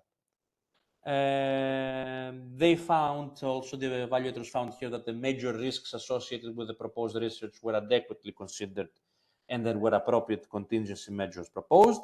Hint, hint for you, include in your proposal a risk assessment and risk management and contingency management plan. So you know better than me what are the risks entailed in experiments, for example, that you will do within your proposal, or what are the risks in social sciences that the interviews or whatever else will not come out as you would like, or you don't find a lot of participants. These are risks of your proposed plan. Identify them in all honesty and propose also mitigation measure, countermeasure, propose plan Bs and plan Cs. In all honesty, the evaluators want to see that. The evaluators are researchers and scientists themselves. They know that not everything goes as planned. But what they will appreciate is that you also know and that you showcase this and that you have foreseen some mitigation measures should things not go as planned. This is the so-called risk assessment and risk management and contingency measures plan. Include something like that in your proposal. The only weakness that they have found in the X proposal here is that the time required for the planned reporting activities was not fully considered in the proposal. To me, this is a minor shortcoming. I would have given a 5 here, but I'm not the person evaluating this proposal. These 3 evaluators for this particular proposal chose to take off 0.1 out of the excellent score because they didn't particularly like the time. Now, for the implementation of the Epsilon proposal, you see here that it is not as good. It is between good and very good, but in terms of evaluation scores, so it's a 3.7. Why? They found quite a few strengths. The deliverables and milestones were well formulated. The independence of work packages was facilitated. There were resources for technical parts that were realistically allocated and foreseen. The management plan was properly explained. It had good explanations of the distribution of tasks and the distribution of responsibilities, etc., etc. The equipment and facilities were pertinent for the proposal, but they also find quite a few weaknesses here. What were they? First and foremost, that there was no clear work package or task planned for scientific exploitation of results. So you see, this is something relating to the impact section. It wasn't nicely laid out then, and also in the work plan, these guys did not foresee a relevant work package for dissemination exploitation. This was a minus. This was a weakness by the evaluators. It means that the proposer did not consider well enough how they will disseminate, how will they impact the wider scientific community and the wider public. There are also some very detailed comments here about the number of person months specified. Hint, hint, reverse these weakness comments in your proposal and make sure that you do include the work package on scientific exploitation. Make sure that you do designate pertinent and realistic person months for allocation to specific tasks within your proposal. Contingency measures for potential risks associated with instrumentation and other things were not clearly identified. So, hint, hint, reverse this. Make sure you include contingency measures, risk assessment contingency measures in your proposal. Is the strength in the previous implementation of the X proposal, if you remember. Hint, hint, evaluators look at it as a concept. Support services available to the researcher for help with practicalities and day-to-day management were not adequately described in the proposal. This is a weakness comment referring to the host. Okay? But nonetheless, it gave another minus to the proposal. So overall, we have the Epsilon proposal scoring an 81.8, because it had a 4.3 in excellence, a 4 in impact, and a 3.7 in implementation, as we saw, and it didn't get funded. The X proposal scored a 94.6 because it had a 4.5 in excellence. It had an excellent score of 5 in the impact section and a close to excellent score of 4.9 in implementation, and it scored a 94.6 and it got funded. Famous question now, what do we need to score to get funded? Famous answer, in theory, I don't know, because each time, each year, the pool of proposals, the composition of the proposals is different, and hence also the composition of the evaluators and the scores. So where the line is drawn each year is not necessarily the same. This was a Brussels answer. Now a human answer from my side. Out of the things that and Achilleas can jump in if he wants, out of my experience in the past quite a few years, anything below 91, 92 is hard to get funded. Broadly speaking, meaning what? That you should be aiming to do as best a job as you can in all the criteria. Implement all the hints and tips that we are proposing. Do your homework with policy, the policy jargon, the templates, etc., etc. Contact your national contact points for extra hints and tips. Do this early on so that you have quite a few weeks of time in putting all of these things together so that your proposal scores high. Now, proposal preparation hints and tips for survival, as I said, in this adventure. I'm showing here for historical purposes the Survivor's Guide. The Survivor's Guide was something created in 2016 by the back then national contact points. It has created a very nice legacy, the legacy of handbooks with hints and tips for postdoctoral fellowships. MSCA-Net, which I remind you is the network of national contact points for Marie Skłodowska reactions, have kept this legacy. And in fact, they do have now on their website, which I showed you, a handbook for hints and tips on proposal writing for postdoctoral fellowships. So over and above what I show you now in the next slides, please go to MSCA-Net and download it. Achillea, do I have an open microphone from someone? I think so. I hear some background noise. If you don't want to ask something, please switch off your mic. I can mute. Please proceed. Okay. Anyway, and Achillea, I think you agree with me on what I present for MSCA-Net. I think extremely useful, right? Yes, I fully agree. And what you said about percentages, it seems very high, but this is the truth. Postdoctoral fellowships are very competitive, but in my view, this is not a reason, not to try. And you have to be very persistent. I know people, even colleagues who tried 2 or 3 times, but they finally got it. And it was an amazing experience for them, and they did the next step in their career through this fellowship. Exactly, I fully agree. And we're not telling you these things, both myself and Achilleas, to deter you, but in fact to show, to underline the opposite, that it is high score because it is of high value. And it is highly competitive because it is also highly prestigious. So I would say bluntly and openly enough that for early career stage researchers, the most prestigious grant that you can take from the European Commission is the Marie Skłodowska-Curie Postdoctoral Fellowship.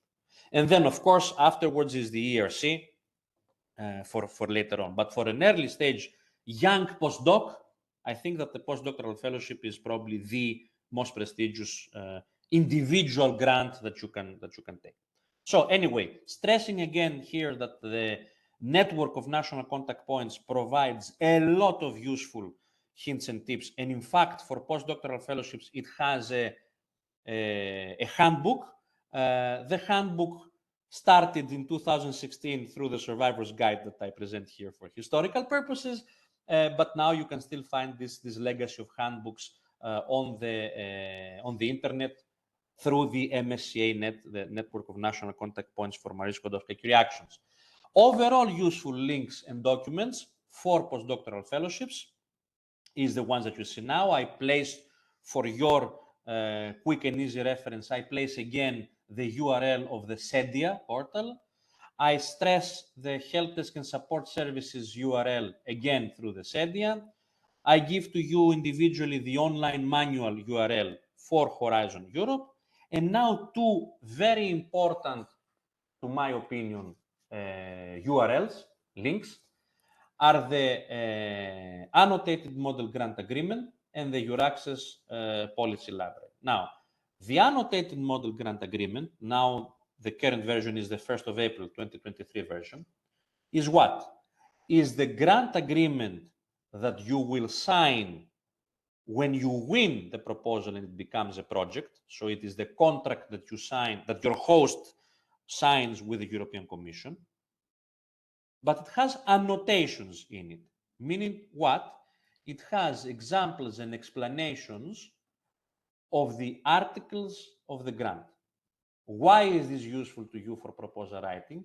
Okay, because if you know what they mean in human English with the articles of the grant that will request you to do things in the future, you can already write things in this way from the proposal writing stage.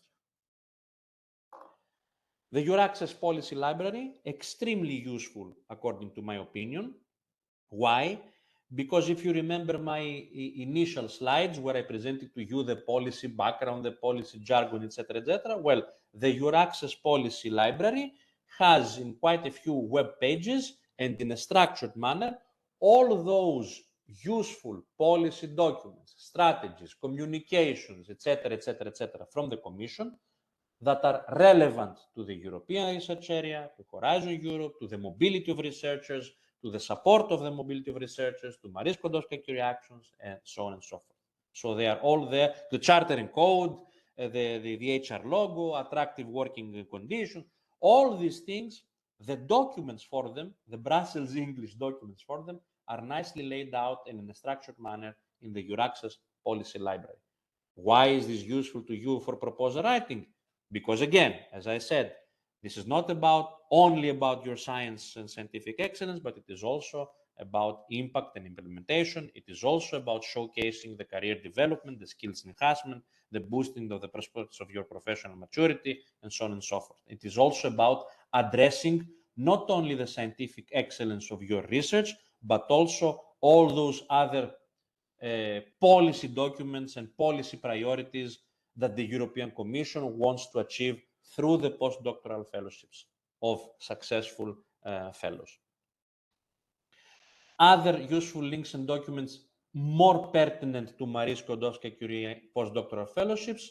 You have here the essential documents for postdoctoral fellowships you will find on the postdoctoral fellowships page of the Marie Skłodowska-Curie Actions website. That's the URL there. Then again, you see the network of national contact points for Marie Skłodowska-Curie Actions. There is, under this website of the network of national contact points, there is a particular web page for postdoctoral fellowships, and that's the URL over there. Few things about the Green Charter of Marie Skłodowska-Curie Actions you can find in that URL, and then there's also guidelines on supervision for Marie Skłodowska-Curie Actions, useful for your supervisor, who ideally should be co-writing the proposal with you. Pierantonios, if I may, we have less than 10 minutes, and for us it's fine to go over the time, but some of the people may want to leave. Maybe they have other obligations. I will in order to the have the time to answer the questions. Sure. So a must-have document is the work program. I have again here the URL how you will find it. It contains all the rules and regulations overall for Marie Skłodowska-Curie Actions, but also section of postdoctoral fellows. You must download this document and have it. You also absolutely must download and have the guide for applicants for the postdoctoral fellowship. And this is what it is here, the URL, and you see here what it entails as contents. Must have absolutely.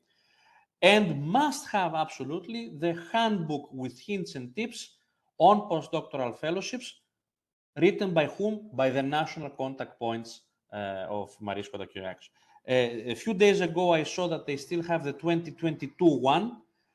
Give them some time, they will produce the 2023 one, but even the 2022 is still very pertinent for you guys to review and uptake hints and tips from the people who you should listen to, which are the national contact points.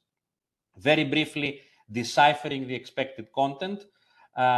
In the slides that follow, what do I have?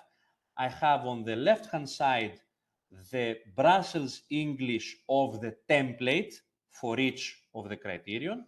And on the right-hand side, I have the explanation in human English. So when the template under excellence, it asks for quality and pertinence of the project's research innovation objectives, blah, blah, it really means in human English, please make an introduction, provide the state of the art, showcase how your objectives are smart, give the originality and innovative aspects, present to us any novel concepts, approaches, or methods, and show us what is your ambition for going beyond the state of the art. So, left-hand side, Brussels English that you find in the template, right-hand side, human English explanation of what they expect you to write so as to address the Brussels English of the left-hand column. And I do this the same for the impact section, and I do the same for the implementation section. I mentioned intellectual property rights management at some point. The most useful link for this is the link to the European IP Help Desk.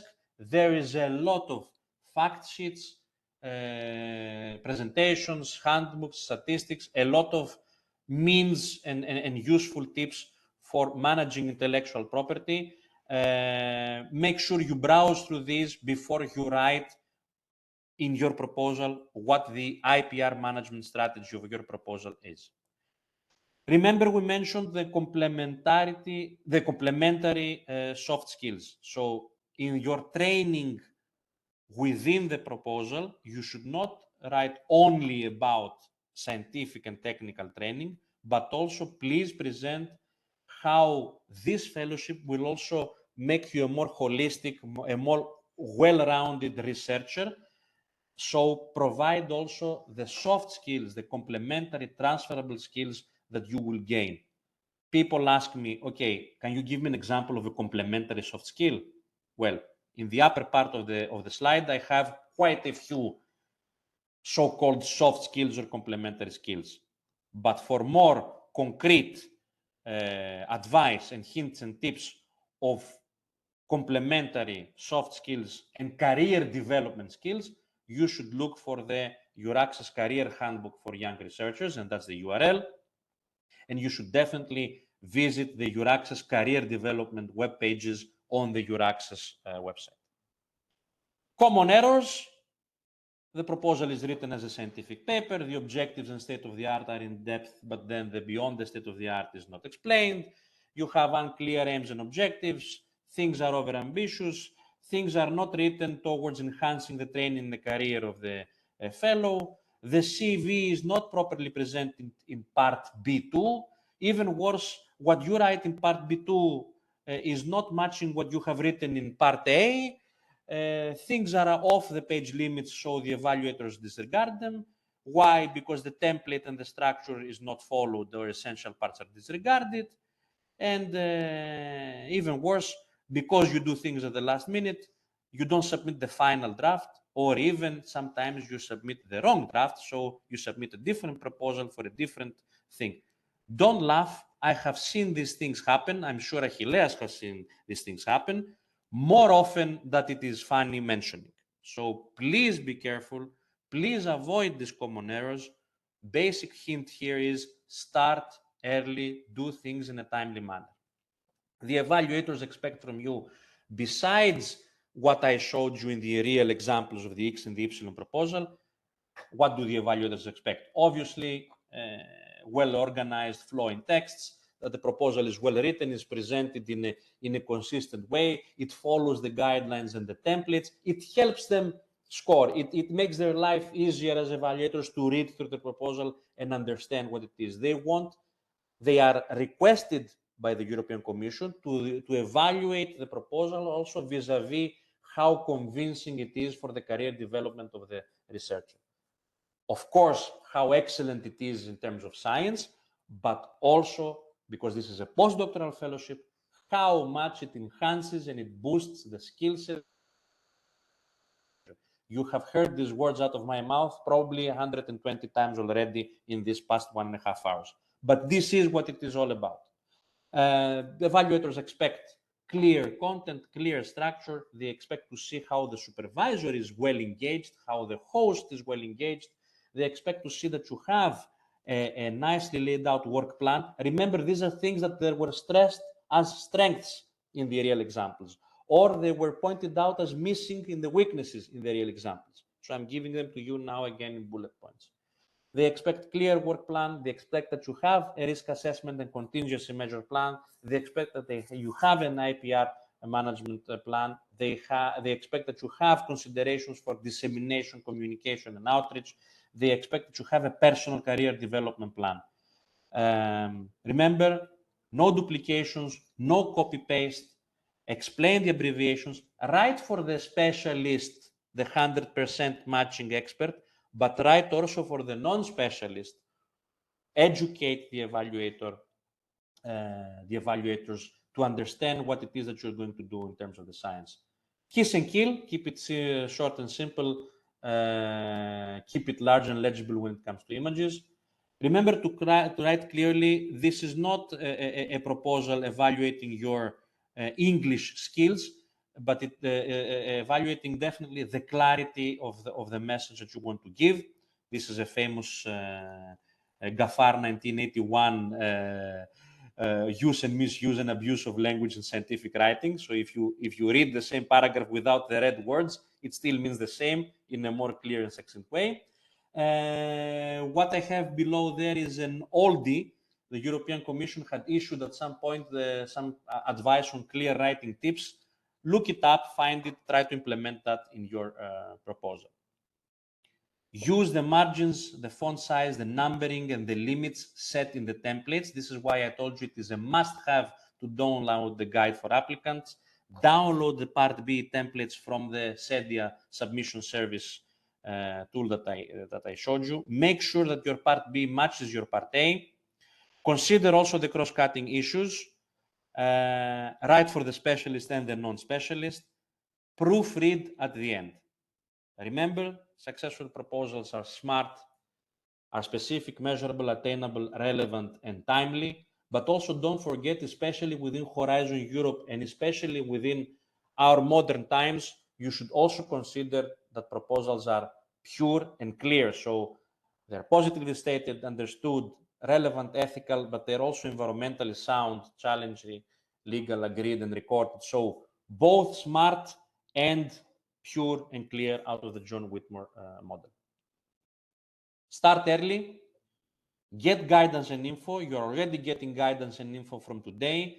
Please contact your national contact points. We showed you with Achilleas when you can find them. Be patient and persistent. Yes, you might need to try for a second time or even a third time, but this is highly competitive, but it is also highly prestigious. Try to write with the eyes of the evaluators and with the reviewers' mindset. Make your proposal smart, pure, and clear. Kiss and kill. Get pre-screened and proofread at the end. Smart proposals are pre-screened. I cannot stress enough that you should contact your national contact points. And this is once again the URL from the MSCA net. We, as a European University Cyprus EURAXESS Service Center, we offer free, but definitely not cheap, guidance to our team and to our collaborators. Others will have to pay fees equivalent to evaluation, but this is not the point here. We try to follow an intensive mentoring and talent management program. As Dr. Andri Christoforou showed you in the beginning, we try to proofread and edit proposals that are going to be submitted with us as hosts to decipher the EC jargon, addressing the templates questions like we try to do now in these slides of this webinar. And we also make strategy and text suggestions. Why? Because our why now is to inspire, motivate, and empower, especially early stage researchers, because we believe in holistic and inspirational approaches to the academic and business world. We are based exactly on offering a holistic educational research and consulting approach to our researchers at any level, even more so to our researchers at early career stage level. As Madame Curie herself pointed out, and this is a true quote from her, nothing in life is to be feared, it is only to be understood. Likewise, and Achillea, with this I finish, likewise to you guys as fellow researchers, my point is this: don't be afraid of the postdoctoral fellowship proposal. It is, as you saw, cumbersome. It is an adventure. It is multifaceted. It has a lot of aspects, a lot of things to consider, but don't fear it. And I hope that the ERA Talent Project, Achilleas and myself, that we at least made you understand it a little bit, so that you will not be afraid to embark on this adventure of postdoctoral fellowships 2023. With that, I thank you. I thank, of course, I would like to acknowledge for all these years, the DGRTD and REA, of course, the Marie Skłodowska-Curie net, especially the Cypriot national contact point in RIF, particularly the national contact point projects where I participated in the past, but of course now EURAXESS and the ERA Talent project, particularly Mr. Dimitris Anopoulos and Mr. Achilleas Tsilingyiridis for today's opportunity of providing you this webinar. So thanks a lot. Thank you, Achillea. Thank you, ERA Talent project, and thank you, fellow researchers, colleagues, for participating in this webinar and for being patient with my rapid fire speech. Achillea, over to you. Thank you, Pierantonios, always to the point and with very, very useful tips and hints based on your huge experience. Thank you. Personally, I believe that you are the most experienced guy I know in these issues. Thank and you. One of the best speakers. It's not one of the fastest speakers for sure. It's okay to say it because it's my personal opinion. Thank you, Achillea. Thank you, my friend. I just a few minutes ago I posted the webinar feedback form and our emails to the chat. Due to a technical problem we had in EURAXESS Greece portal, we didn't use the registration option for this webinar. In this form, we are asking, it's Google form, you can fill it very easily with 2 or 3 minutes tops. We ask you some very basic questions about your satisfaction for the webinar, but also your comments, suggestions to improve on this. And also we have a question about your interest in other topics that could organize webinars. And finally, we asked, since there was no registration only for this webinar, for the next will be, we ask your email in order to be able to send you all the materials. As I said at the beginning, this is video recorded, so you will receive the presentations and the video recording. You can pass it to your colleagues also, this video recording, if they didn't have the opportunity to hear this presentation, to take advantage of it, even from video recording. Now, Pierantonios, if you would like, you can see the chat. There are 7 or 8 questions, and you can reply on that. I am trying to write now a message. Give me just a few seconds.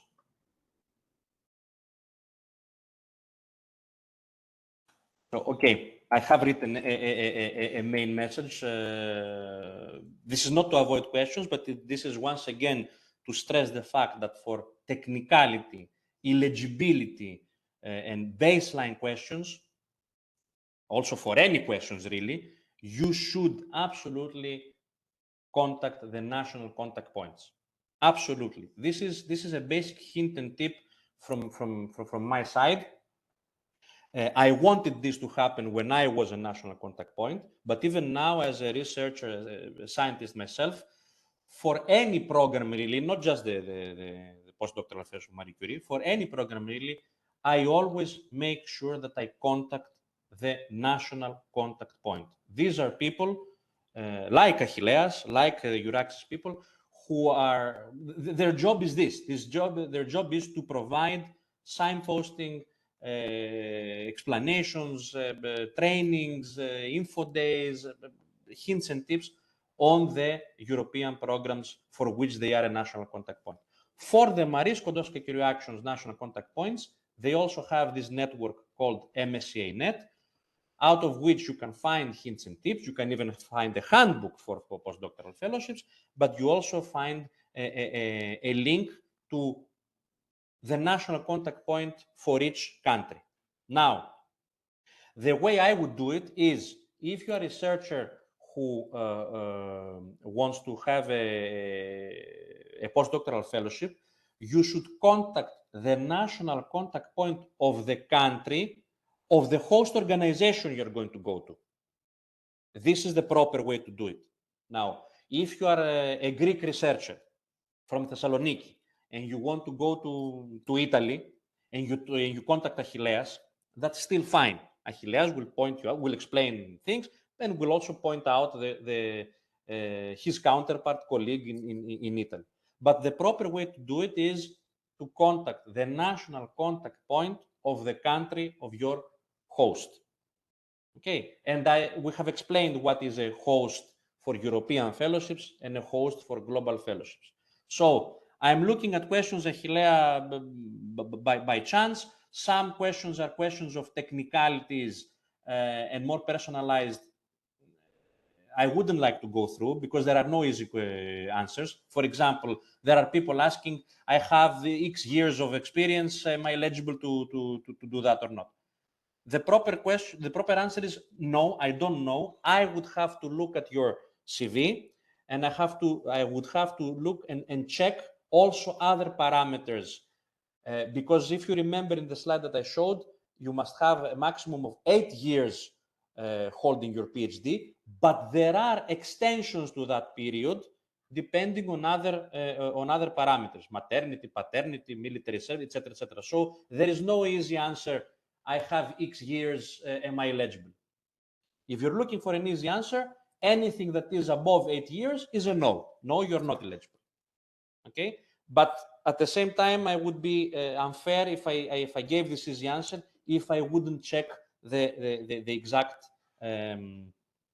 CV of the particular researcher. It's true, and that's why we provide the emails, and you can contact, Exactly. except of course, as Pierantonios said, the specific countries' NCPs, and if I can say from our experience, if there is a question very difficult that we couldn't reply even us, we can, there is communication among all NCPs in Europe, and there is even a bigger step to go directly to REAN European Commission.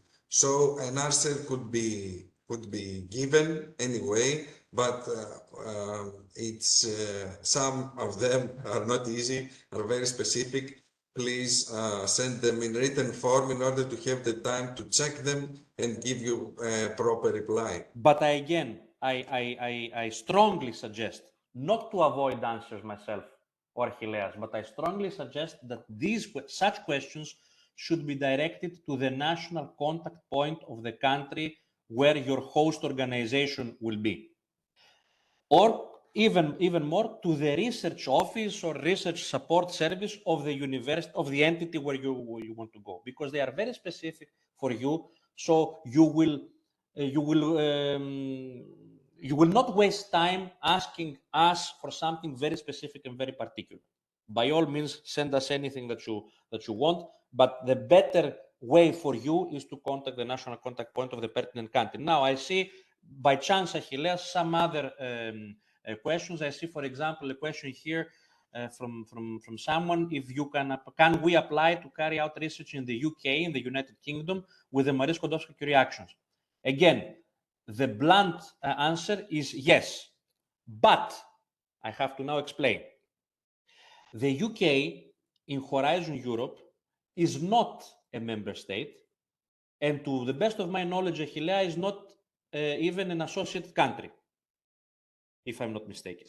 So in this case, it could be a third country to the Horizon Europe program, which means that you could carry out research in a university in the UK as the outgoing host of the outgoing phase of a global postdoctoral fellowship. That's the clear answer. So the broad question: can we carry out research in the UK? It's a general yes, but only if it is for the outgoing phase of a global postdoctoral fellowship. Now, does a British researcher are they eligible to? Yes, the answer is yes, because any nationality can participate. And this takes me to another question that I saw somewhere: what are the chances for applicants from the sub-Saharan Africa? The answer is very emphatically, my dear fellow researchers, the same chances as everyone else. the Marie Skłodowska reactions are the program, and the postdoctoral fellowships are the program that does not discriminate in terms of age, nationality, or whatever name you. In fact, I have to tell you, and Achilleas will ratify, already from many years ago, Marie Skłodowska reactions and the individual fellowships, the postdoctoral fellowships, were at the forefront. They were the spearhead of change in European programs to make absolutely clear and to safeguard non-discrimination in terms of age, sexual orientation, whatever. We have, through the years, we have even changed how the family allowance is provided, because we have changed and we have very clearly stated what is considered a family member, a legally recognized spouse, and so on and so forth. I don't need to go into details. You have all understood what I'm talking about. So even more so for nationality, sub-Saharan African candidates, applicants, stand the same chances as anyone else. The mobility and the experience eligibility criteria are very specific, and they don't mention things as nationality and age. They do mention experience in terms of acquisition of the doctoral degree, etc., but that's a different thing. So mobility and experience criterion are the eligibility criteria by which you should measure yourself if you're eligible or not. There's a question from a supervisor, from a prospective supervisor, actually, asking they have openings and they have interest in providing in hosting researchers. How should they advertise them? The answer is easy here, through the EURAXESS openings, and by sending to the Marie Skłodowska reactions net, so the MSCA net expression of interest. So go online, both to EURAXESS and to MSCA net, and find the expression of interest tab and the openings tab. Of course, you should log in as an organization. So, my dear prospective supervisor, contact your research office first, or research support office, or whatever title you have given to this service. Better yet, if in your university you have a EURAXESS service center, contact them, and they will fully explain how to post, how to make visible and to promote your willingness and your interest to host researchers. I hope the recording of the presentation materials will be shared. Yes, is the answer, right, Achillea? Yes. The material will be shared and the recording will be shared. How much percentage of what is funded as the salary will be take-home salary after deduction of taxes? I can't answer this question. There's a question on, there's a very specific question on how much of the living and mobility allowance will be take-home salary or stipend after deduction of taxes. This is extremely pertinent to the country where you will go to. So this is a question for a national contact point or for a research office in the particular host organization who know taxing percentages and modalities in each respective country. What I can answer only is if you go to the country coefficient, if you go to the work program, one of the must-have download documents that I showed you, and you go to the last pages, you will see the country coefficients for each country of the Horizon Europe program. You multiply that coefficient with the living allowance, and you see what is the living allowance for the particular country where you want to go to.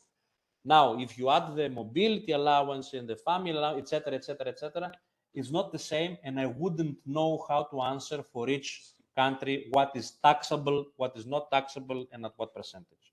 This is a question, I repeat, for the national contact point of the particular country you want to go to, and you wouldn't be wasting your time if you ask also the particular university, the research institute, the host, if they have a research office or research support office, ask them also, because they would know what is taxable and not taxable in the work contracts that they provide. What else? at the end of the meeting, will it be possible to receive this manual handbook? No, go online and download it. Yes, it's possible, but of course, you can even do it now as we speak. If you go to the MSCA net and you go to postdoctoral fellowships, you will see that the handbook is there and you download it very easily. Like I said, it's the 2022 Achillea. You haven't still produced the 2023, I think. Yes, but true. you are in the process of producing it. But even the 2022, for now, which is May, it's good that you download it, and it will be the same. It's the same hints and tips. Don't worry. Don't wait for the 2023. You can download already the 2022 handbook, start working, start implementing the hints and tips of the national contact points. And when the 2023 comes out, download that as well. Achillea, am I right? Yes, true. And I just wrote a message. The WebEx brings a message when you click to the links that there is an external site. It's not a problem with the site. Just click, press continue, and you will be transferred properly, both pages. Because I posted also the link for the national contact points. Yeah. You select there the MSCA and the country you prefer, and you will receive the names and the emails to contact them. Yes. I think I have I missed out something? In any case, if I have, I repeat my strong suggestion: contact the national contact points of the country where your prospective host is going to be situated. For any other questions, and of course to give us your criticism and your feedback, you have the emails of Achilleas Tsiligiridis. You have also my email.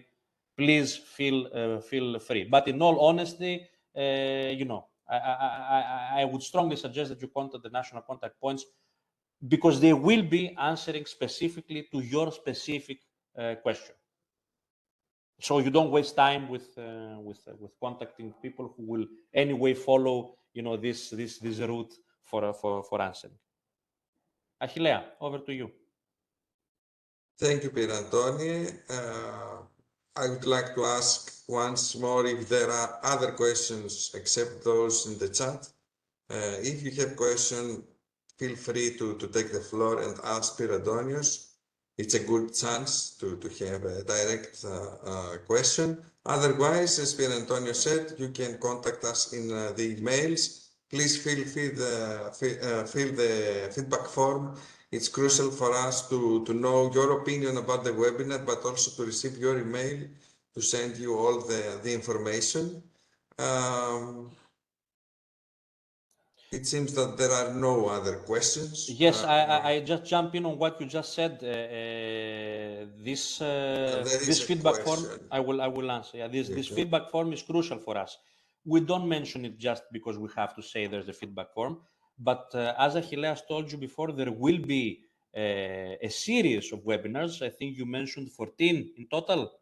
15 in total. Another 14 coming. This is the not first only one. By me, don't get me wrong, yes, but of course. Our project, our Era Talents project, will provide a series of webinars, of trainings. So please provide your feedback to us, to Achilleas, etc., because we will take this on board within the Era Talents project, and we will make sure that we try to provide webinars in a more meaningful and sensible way for you. And of course, by all means, criticism is more than welcome.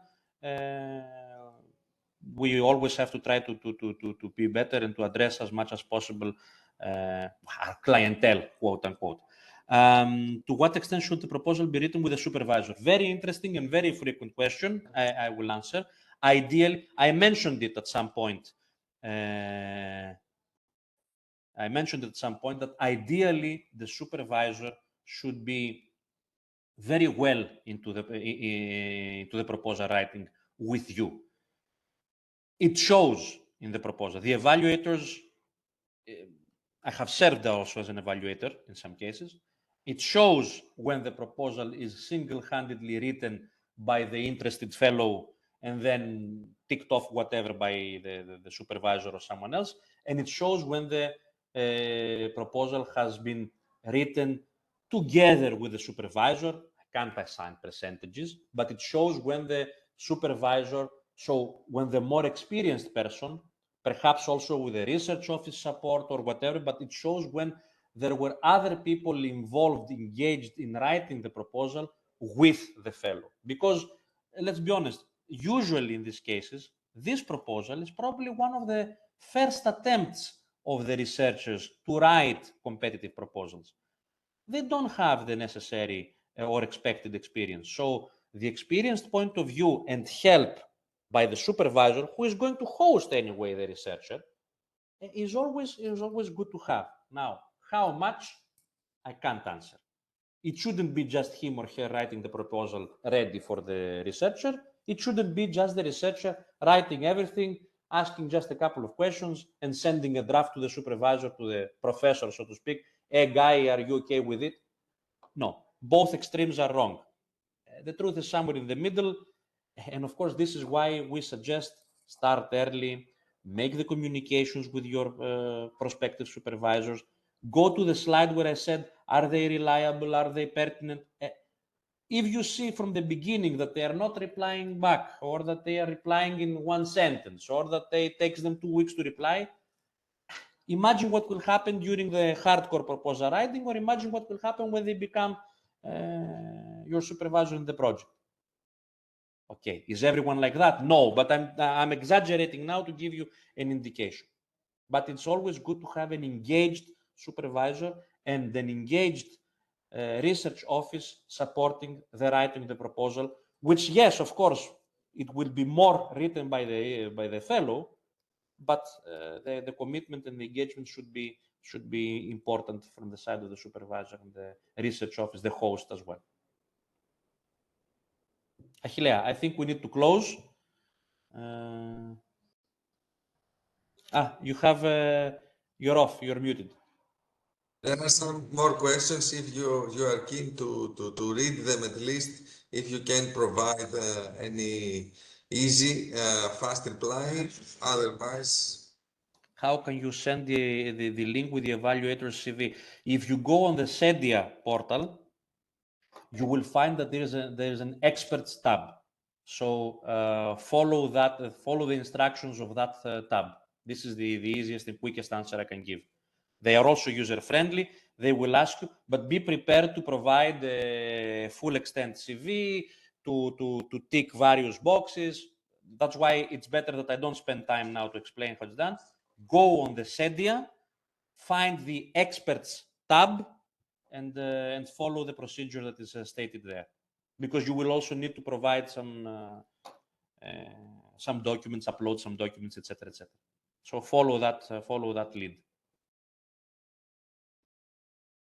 Can we find the link to download the handbook? I think we have answered that, Achillea. And anyway, you will have the slides, Achillea. You will send the slides, so you will see all the links and URLs there as well. No need to be worried now. Okay. Okay, Pierantonios, thank you very much. We exceed the time half an hour. We don't want to keep you. You're a busy person also. My pleasure. Please use our emails to send your questions. Probably some of them are not answered. You can understand there are time limitations. Next time, Pierantonios, we will provide one more at least for you. So thank you, Achillea. I get the hint. People, as you can understand, we are very long collaborating. We are very close. But nevertheless, it's true that he's a very good speaker and very experienced in these issues. That's why we invited him. I would like to thank both speakers, because I'm always speaking of yes, but Dr. Andri Christoforou definitely also Dr. Andri Christoforou for providing us the valuable time to be with us and present all these important things. I hope that it will be useful for you, and to wish you successful proposals. We need your mind, your experience, your ideas as Europe, not as people, to go forward. So don't hesitate. Don't think your idea is not always the best. Maybe it is the best. And believe on this. If you believe on this, you will achieve it. This is true.